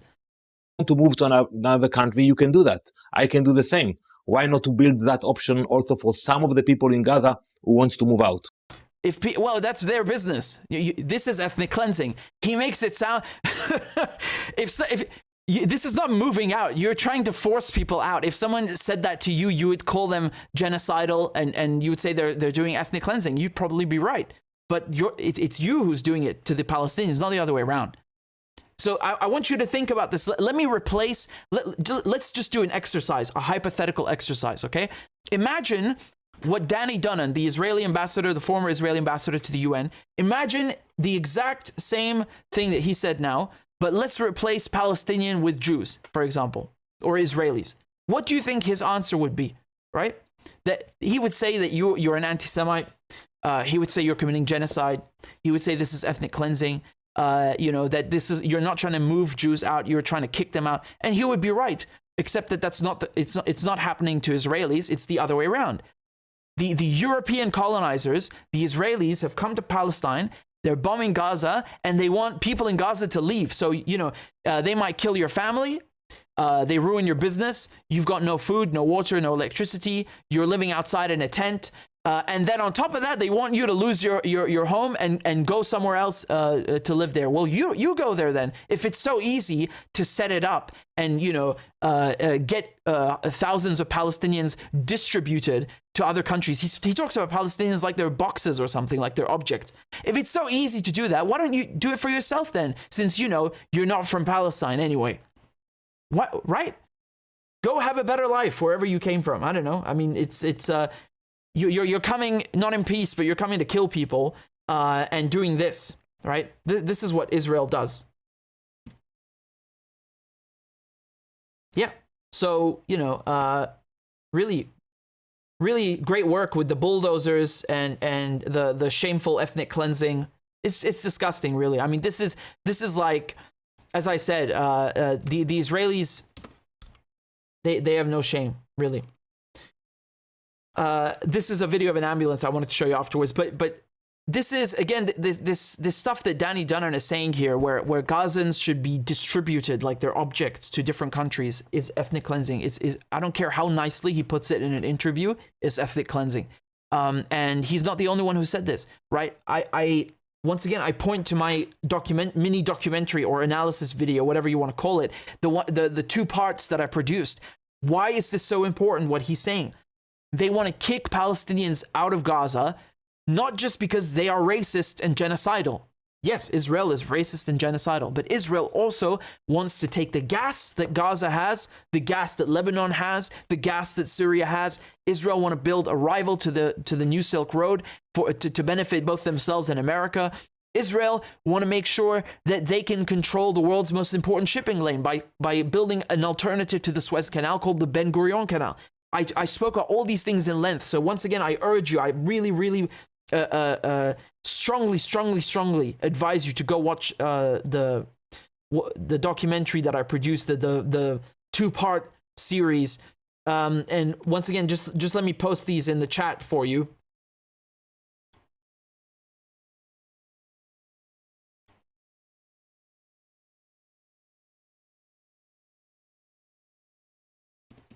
Just give me a second, right? So, okay,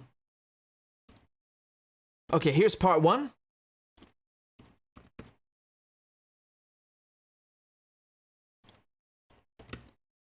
Yeah, you see that? This is part 1. So I'm posting that in the chat for you. Okay, and this got 1.6 million views on Twitter. I think 5 million on Instagram. So it went viral, and I'm happy because the Israelis tried censoring this on TikTok because they're such cowards. They don't want people hearing the truth, and it's funny because I'm only quoting Israeli officials. Israelis are saying we want to move Palestinians out. Israelis tried stealing the gas. Netanyahu went to the UN and held up this plan for a new Middle East. I'm only quoting Israelis, right? It's so funny that they get mad at seeing their own officials say this, but nevertheless, you can't hide the truth. You can't hide the truth. People always, they're always going to find out what you're doing. So let me post this here. This is part 1, and let me give you part 2. When you watch these videos, you will understand why this war in Gaza is happening. You will understand. And it doesn't make it any better. I mean, it's still disgusting. It's still genocide. But you will understand the geopolitical implications of this genocide. Okay, so I posted them there. And please make sure you watch them. And once again, Danny Dunn is not the only Israeli to have said this. The former and current Israeli officials have been going on like a media tour, on various news outlets and saying, let's move them to the Sinai desert. And there's that document that came out, which was released from the Israeli Ministry of Intelligence a few weeks ago. And I put it in the documentary, in the mini-series, that they are saying in this document that was leaked, they should move Palestinians in Gaza to the Sinai desert. And what are they going to do to, persuade Egypt? They're going to wipe Egypt's national debt. And who's going to do that? The United States. So the United States is hand in glove with Israel committing this genocide, and they're doing it because of geopolitical reasons, because of economic incentives. Huge things that are never, you're never going to hear about on the news, that aren't reported. But I will get to my next point. And interestingly enough, everything I said in the documentary, in the analysis, was confirmed several times. First by the leak, which I just mentioned, from the Israeli Ministry of Intelligence. And lo and behold, what do you have today? You have an article from Haaretz, which is an Israeli paper, confirming that the United States and Israel are talking about stealing Gaza's gas. What did I tell you? What did I tell you? Look at this. Look at this. This is published today. The United States to push Israel on allowing Gaza offshore gas reserves to revitalize Palestinian economy. So just like he is trying to sugarcoat ethnic cleansing by saying, oh, we want Palestinians to have the opportunity to live abroad. This is the same thing. They're trying to sugarcoat it. We're only taking the gas for the Palestinian, not for us. No, you're trying to steal it. Just like you tried stealing the Lebanese gas. And the Israelis are so shameless. They didn't even bother, discussing it or mentioning it or warning it. No, just send the ship. And this is an FPSO. So this is a very specialized vessel that can extract the gas directly, right? It's a huge, it's a behemoth, right? So they just sent it, and they tried stealing the gas from the Karish field, which is, again, it's near to Gaza, right? This is the same Mediterranean coast that we're talking about, the Levantine coast, Syria, Lebanon, Palestine. So, we know that for a fact, and they only backed off because Hezbollah said, go away or we'll shoot at this ship. You're not stealing our natural resources. So once again, the Israelis, the West in general, only seem to understand force, which is really regrettable because no one wants to use force. You know, people want to talk, and in the end, it was resolved diplomatically by the U.S. But you know, as a mediator. But nevertheless, the same guy who went to Lebanon, Amos Hochstein, who's the U.S. envoy, the same one who resolved the gas dispute between Lebanon and Israel, is the one telling Biden, steal Gaza's gas, let Israel steal it, quote unquote, for the Palestinians. Yeah, I'm sure they'll see a lot of gas, you know, given that they can't ship, they can't leave, there's an embargo, there's a naval blockade, they're being bombed, people are in the street, you know, under the rubble. I'm sure they'll see the gas. Yeah, I really believe you. So the same people that are murdering Palestinians are now going to help them extract the gas. Yeah, right. You have to be such a clown to believe this. The only real thing in this headline is that they're taking the gas and there's gas in Gaza. That's it. And I told you this. I warned you. I told you this is what the war is about. But again, it's very, very complex. It's not, oh, there's gas in Gaza and they want gas. No, this is one part of a giant puzzle. It's one piece. It's related to Ukraine. Again, please, if you've watched it, you know, but I'm sure there's some of you who haven't seen it yet. Go watch it. You have to watch the two parts. You will understand so much. So again, I wish I were wrong, but unfortunately this is true. And you can see here that the Israelis were already working on this before. Israel gave preliminary approval for the development of a gas field off Gaza's coast. Not Palestine, Gaza's coast. So ask yourself this. They're saying in the headline, revitalize the Palestinian economy. So like Danny Dunnan is saying, oh, well, you know, Gaza is in a bad shape because of the war. We should give Palestinians the chance to live somewhere else. Well, hold on a second. You're saying the Palestinian economy also needs to be revitalized. It's in a bad shape. Well, why did you give people in Israel permission to steal the gas in June? There was no war in June. There was definitely a siege and an occupation for sure. But this shows you that they've been planning this before. They've been planning this before. And, you know, I don't care what they say. It doesn't justify ethnic cleansing. If people in Gaza Palestinians want to extract their own gas, it's their goddamn business. It's none of your business. No one needs your help or your permission. They're stealing. They are stealing this stuff. It's theft. And, you know, they also gave 12 companies. The Israelis gave 12 companies on October 29th. So after October 7th, they gave 12 companies, including BP, the licenses to extract gas. So, you know, the Israelis claim, oh, we're under existential threat from Hamas. Hamas are coming to get us. But they have time to start, you know, extracting gas in the Mediterranean Sea. How convenient. Almost as if I saw this coming. I wish I were wrong, really, because this is going to hurt everybody. Palestinians are going to get screwed out of their natural resources in addition to everything else that's been stolen from them, the land itself, the lives. And then the Egyptians, they don't know what's going to hit them, man. They got the Suez Canal for now, but once the Israelis carry out their ethnic cleansing in Palestine and Gaza and start building the Ben Gurion Canal, who is going to get screwed? Egypt. Egypt is the only one that has a canal connecting the Mediterranean to the Red Sea. Nobody else has this crown jewel. And once the Israelis build this Ben Gurion Canal, the Suez Canal will not be as relevant as it is now, and their economy will take a huge hit. So this is why they need to wake up. If they don't care about Gazans, if they don't care about Palestinians, which is shocking, but if they don't care about them, then shouldn't they care for their own economy at least? I don't know. It seems like, you know, it's almost as if the president there is not really, you know, he doesn't really have Egypt's and Palestinians and Arabs' interests at heart. This is the case for a lot of so-called Arab leaders, unfortunately. You know, Nasser is probably doing like 360s in his grave watching this stuff.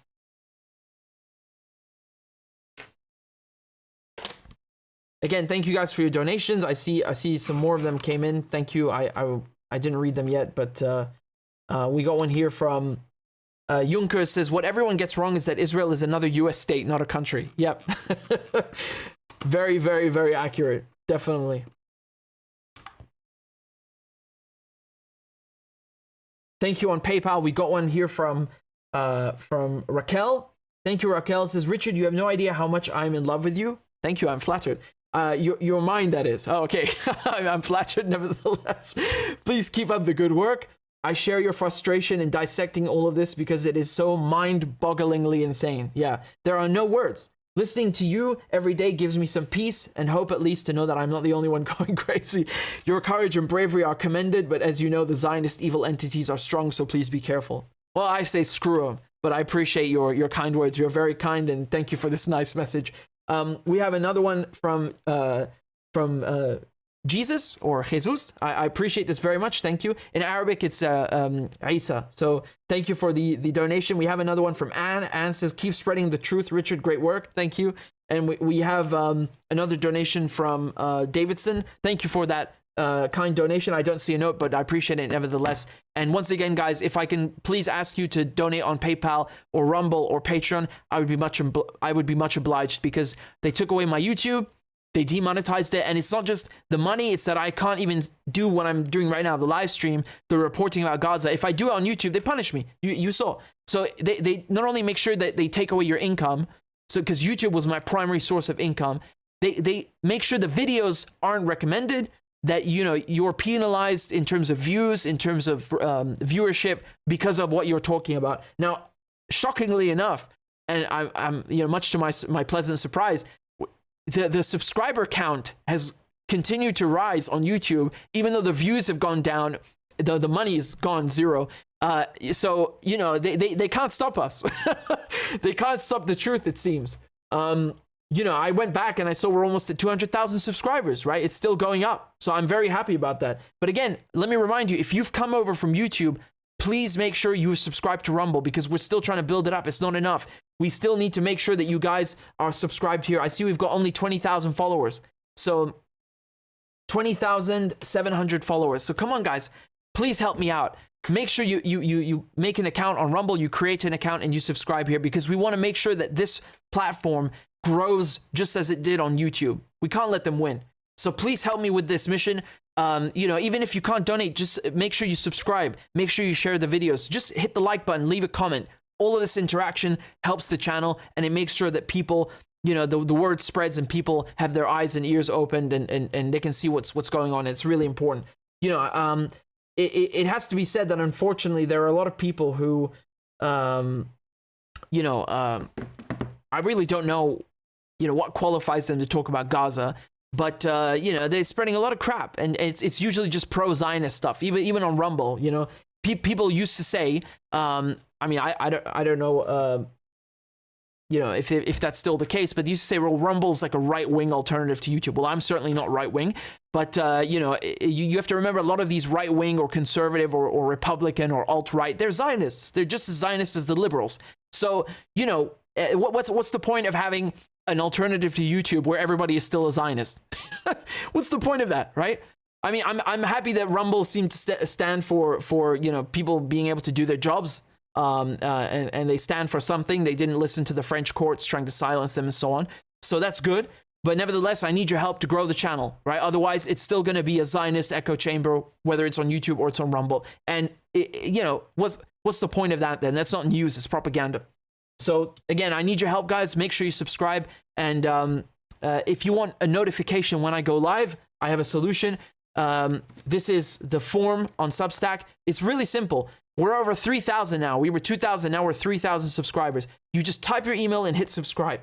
I don't message you.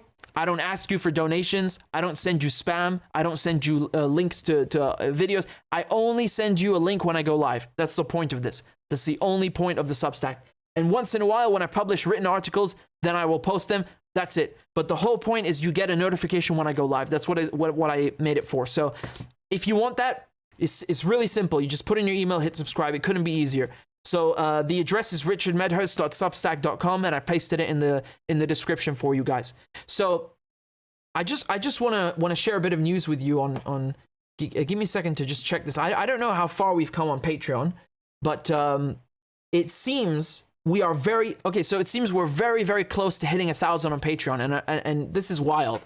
I promised you guys a long time ago that if we hit 1,000 subscribers on Patreon, then I will make a piñata out of a politician of your choice, and I'm gonna have a poll, and we're gonna vote, on who this piñata is going to be, and then I don't know what we're gonna put in it, but yeah, I guess I'll have to erect it somewhere here, and then I've never done a piñata. I have no clue how this works, but I thought it was a funny idea, so I suggested it, and I have to keep my promise. So once we hit 1,000 on Patreon, I will make the piñata, and we will have a vote on who it should be. Who do you guys think should be in the vote, or should be the piñata? I don't know. I guess we're gonna have to put all the main politicians and choose one. You know, I mean, I'm definitely thinking Hillary should be one of the choices. Kissinger another. George Bush. If it's George Bush, I'll make sure there's a shoe stuck to his face. I mean, actually, all of them should have. We should break the piñata with not a baseball bat, but with shoes. That would be funnier. Anyway, it's just a sort of encouragement to get you guys to donate. But I think it's going to be a good load of fun. So in any case, I appreciate your support. Thank you for watching. Thank you for sharing the videos. Thank you for subscribing. Thank you for donating and for commenting all of your nice words. And it's not a nice topic what's happening, but hopefully we can open some eyes and educate people and spread the word. So thank you guys very much for tuning in. We got a donation here on PayPal. This one, just give me a second. It's from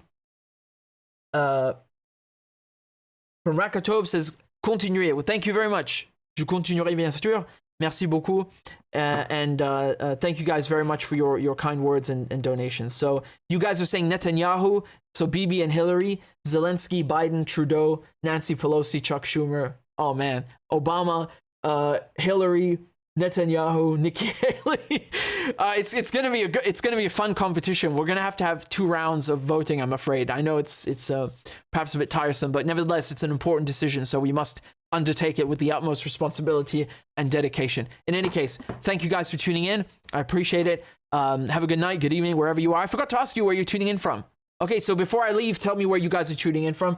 And I'm waiting for someone to join on Patreon so I can play a crab dance. I don't think we've had a single person join on Patreon since I began the live stream. So, this must be remedied, as fast as possible. So please make sure one of you signs up so I can play a crab dance as I'm leaving. You guys are saying down here that you're tuning in from Australia, from Ireland, from Tasmania, from the UK, from one of you suggested Kirby as a piñata. Well, one of you says you're tuning in from Indiana, from Nazi Germany, from Australia, from the UK, US, Los Angeles, Malaysia, Ireland, Netherlands, Nashville, Malta, Ohio, Queens, New York, the Pacific Northwest. We've got Cardiff, we've got South Carolina, we've got Phoenix, Arizona, Ohio, London, Massachusetts, South Africa. South Africa says we just got rid of the Zionist embassy. Did you? I know I saw South Africa recommended the ICC investigate. Oh my God, you did. Oh, bless you. Wow, look at this, guys. It's true. Oh my God, South Africa cut ties with Israel. Wow. I love you. I love you. Look at this. Look how brave they are, how switched on they are, how courageous they are. Look at the votes. 248 votes in favor, 91 against. I bet you the 91 were from the opposition and the 248 were from the ANC for sure. Well done. This is how you fight Zionist Nazis. Yemen is how seizing that shit, the ship, that's how you fight Zionist Nazis. Thank you, South Africa, for having principles, for having courage, for having morals, for standing up for Palestinians and doing what needs to be done. Bolivia, remember, the only other people that did anything remotely similar, recalling the ambassadors or closing embassies, it was Bolivia, Colombia, and I'm forgetting one more. Was it Chile by chance? Give me a second to just check. It was, it was Bolivia that cut ties, like South Africa, and it was Chile and Colombia that recalled their ambassadors. This is how you do it. But the problem is that South Africa, Chile, Bolivia, and Colombia are not Arab countries. Isn't it scandalous that other people in other continents are standing up for Palestine, but other Arab countries won't stand up for Palestine? This is scandalous, Saudi Arabia said they'll freeze ties or freeze normalization of ties for now. What does that mean? You're going to thaw it out later? No normalization. Nobody wants that. Bahrain should cut the ties. UAE, cut the ties. Morocco, Sudan, cut the ties. These Abraham Accords were a farce. Jordan, Egypt, cut the ties. This is scandalous. How does South Africa, know what to do when South Africa is all the way, down away from Palestine? The South American countries are, across the ocean, but the ones next door, the Arabs next door, don't know what to do. Anyway, we should savor the moment. Well done, South Africa. Really well done. I love you. Mwah. This is perfect. This is perfect. This is how you do it. Well done. Well done. Amazing. Amazing. Cyril Ramaphosa is the one who will have to decide. This guy is going to be under a lot of pressure. He's going to be under a lot of pressure. Because South Africa is a major economy. It's a BRICS. It joined BRICS as the 5th member. It hosted the BRICS summit. South Africa is a huge player on the international scene, economically and politically. So now we're going to see what happens if he goes through with it. He has to. He has to do it. He has to do it. Remember that his party and he himself, they lived under apartheid in South Africa. So they know what Israel is doing to the Palestinians, and they have said it's even worse. Can you imagine? So this is why you have so many people that are voting, not just with their pens, but with their hearts and with their conscience. Because they know what's up. They know what's up. Thank you, Ali, for the donations. Says, thank you, Richard. I will always try and do a note each time you make another video, brother. Inshallah, Palestine will be free with help from people like you, God willing. Well, thank you very much, Ali. Inshallah. And I hope so too, and I pray for that. And well done again to South Africa. And I have to say thank you to Muhammad, and thank you also to Dissident Dude for signing up to join to support my show and subscribe on Patreon. And with that said, I owe you guys a crab dance. Let me play that for you. And thank you all for tuning in. Take care. Ma'asalama. Bye-bye. Clap for that, you stupid bastard. Corn Pop was a bad dude, and he ran a bunch of bad boys. Listen, fuckhead, you have fucking crossed the line, claiming I'm the enemy. You got that, you goddamn son of a bitch? I don't give a fuck what you think, bitch. Good morning. Sunday morning. Cut that bitch off. Thank you for Iron Dome. Thank you. والله انتوا كلاب بصراحة يعني. ماشي نشتغل عادي. We lied, we cheated, we stole. China. And you ain't black. There's always the macro. And then there's the micro.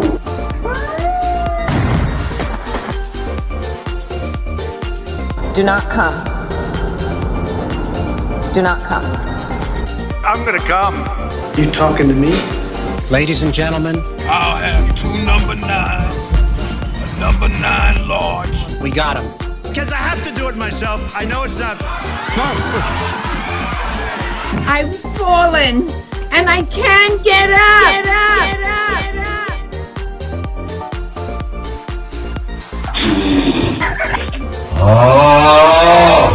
Disgusting! She was 12, I was 30, but anyway. We'll do it live! Fuck it! Do it live! I'll write it and we'll do it live! Why you text Sanders? Why? You're getting nervous, man. Calm down. It's okay. Okay. Suck my dick and choke on it! I yield my time! Fuck you! You cannot blame the Palestinians for, wanting to free their land. This is very basic, common principle of any human rights charter. It's in the United Nations Charter. It's in the Geneva Convention that if you are occupied, you can fight to liberate your country in any way you like. The UN General Assembly even underscored this and said this includes armed struggle. That means with weapons. No one wanted it to get to this situation. It's the Israelis who came and used weapons. When they did the Nakba in 1948, they wiped out entire villages. They wiped them out. This is very, very clear. This is ethnic cleansing, it's genocide.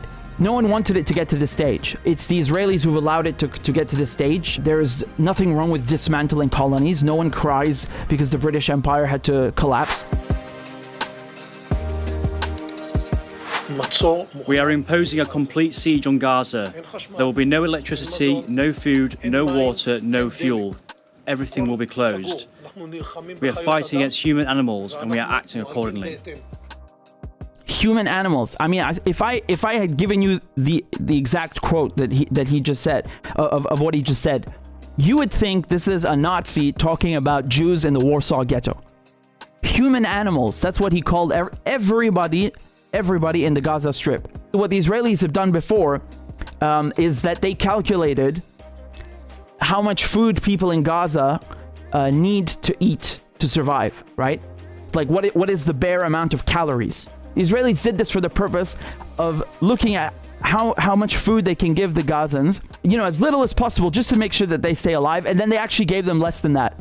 And the only other example that I know of this in recent history is Nazi Germany. Okay, the food minister, the Nazi food minister was called Backe. That's his name. He did something called the hunger plan. You can take a guess. You can guess already what it was.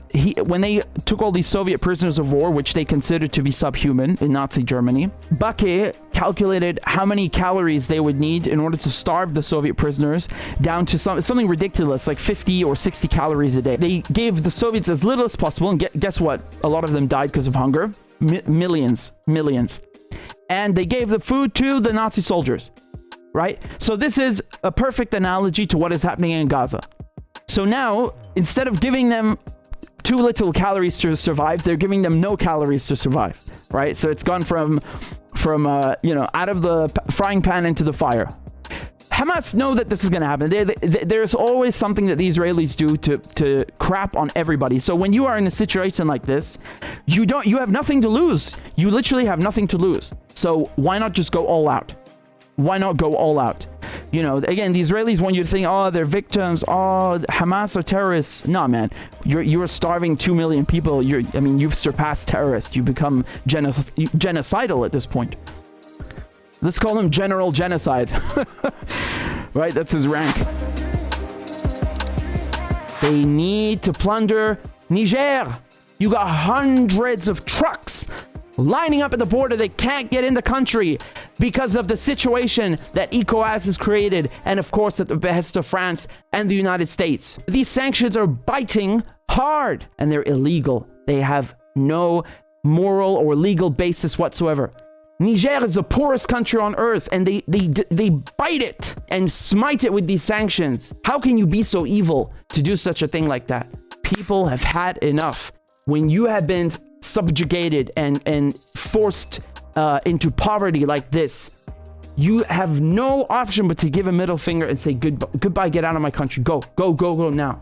I'm happy that I'm alive to see this. This is real decolonization. This is it. This is the real thing. The real thing. If it weren't real, they wouldn't be so upset in Paris. Now, would they? Would they? I rest my case. Let me just ask you something right now before I continue, and I want you to comment right now whether you're watching live or you're watching on replay, especially Americans. Have you ever heard of Agadez or Air Base 201? Do you know what that is? Please tell me right now in the comments. Guess what? You should have heard of it. You should know it because you paid for it. This base cost over $100 million. It's one of those massive sinkholes that you have, in the Pentagon. Yeah, you guys know that the Pentagon have been audited, I think, twice, maybe 3 times.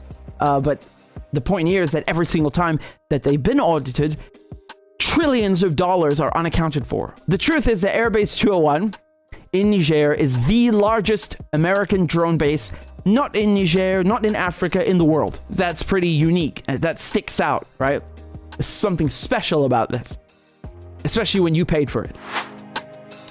Hamas are doing exceptionally well, even though they have less resources. And they're constantly targeted, right? That is something which really shows you how sanctions have failed, how isolation has failed, how this strategy of trying to make sure that Gaza is besieged, Syria is besieged and isolated, sanctioned, cordoned off from the rest of the world. Iran is also sanctioned and isolated. Russia's isolated. It doesn't work. As a matter of fact, it's funny because they end up shooting themselves in the foot. They just shoot themselves in the foot. I take it the Israelis will insist on overstaying their non-existent welcome a tad bit more, but nevertheless, there is no question about it. What happened today makes the 2006 war with Lebanon, where Lebanon and specifically Hezbollah humiliated Israel, look like a joke. That's how bad today is, right? Like, that's how humiliating it is for Israel. the Canadian Parliament gave a standing ovation, literally a standing ovation for a Nazi. Not a neo-Nazi, no, a Ukrainian Nazi.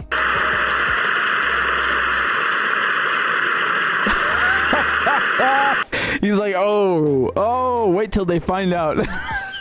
He's a Ukrainian hero, a Canadian hero, and we thank him for all his service. Thank you. We have no, the hell you don't. These are photos of him in World War II in the SS Galicia division. So this is the 14th division of the Waffen SS. Here's Trudeau. Look at him try to wiggle his way out like some worm. It's extremely upsetting that this happened. The speaker has acknowledged his mistake. It's going to be really important that all of us push back against Russian propaganda, Russian disinformation, and continue Dude, our what disinformation? Did you not applaud a Nazi? Are you not arming Nazis in Ukraine?